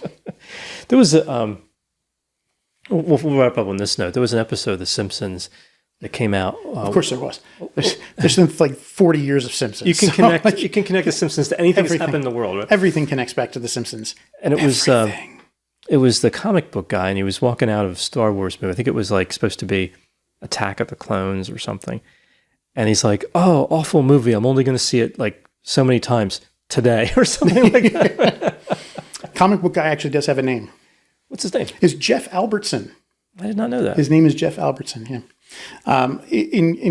In a few of my younger years, before I had this long and luxurious beard, I used to have a goatee. I think you might remember when I had my goatee when I was in grad school. I often thought about going to Comic-Con as Jeff Albertson, just be a comic book guy, and I think I really could have pulled it off. He's a great character. He is, absolutely. He's that character that gives us the portal to the whole sci-fi world, on the show. So yeah, on that note, we'll wrap up this on Murder Part. And part of Tangents, we got some tangents in there. We got some tangents in there. We're wrapping up the movie part. Oh, movie part. The movie part. This is the movie part. Yeah. The murder part would be the bad movies. Oh, the murdered movie part. Alien 4 would be the murder part. But some things we just don't talk about. That's right. All right. So we'll wrap it up there. If you have any ideas for or thoughts on this movie, please put them in the comments. Any ideas for other episodes of the movie part? I think between the both of us, we've seen a lot of movies. A lot of movies. Going back black and white all the way to more modern. Not so much horrors, as I mentioned. Right. And probably some of the rom-coms, maybe not as much. Yeah, I've watched a bunch of rom-coms. Can't say I've seen all of them. Much more in the way of the action movies. Right. Action sci-fi. I love the action sci-fi. Action movies, sci-fi movies. A lot of dramas, thrillers, suspense movies I enjoy quite a bit. There are a few horror franchises. Some of them I don't get into.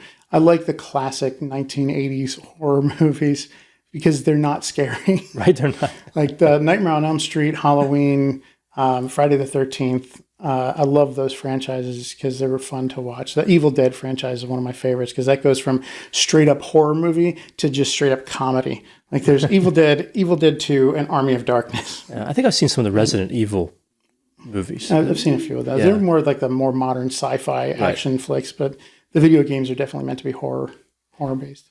Yeah, and the ones with I'm a big fan of Bill Nighy, and he was like I want to say like a vampire or something in like a vampire werewolf movie. I can't remember which. Underworld. Yes. Yeah. I just like Bill Nighy, like Love Actually, and Bill Nighy's just About Time. Like he's just great. So we've seen a lot of movies. Yeah, I think we've established that we've probably seen a lot, and that arguably could be called experts on movies on watching them and reviewing. Like we might have something intelligent to say about almost any film that you would recommend. Certainly the more popular, well-known movies. So please put any thoughts you have in the comments section. Really, no matter what those thoughts are, we'll read them. We're happy that you're here watching, and we will be back pretty soon with another episode of The Murder Part. Thank you so much. And the movie part. Oh, that's right. This is the movie part. So we'll be back with all the parts. But all the parts. The movie part will definitely be returning. So thank you so much. We'll talk to you soon.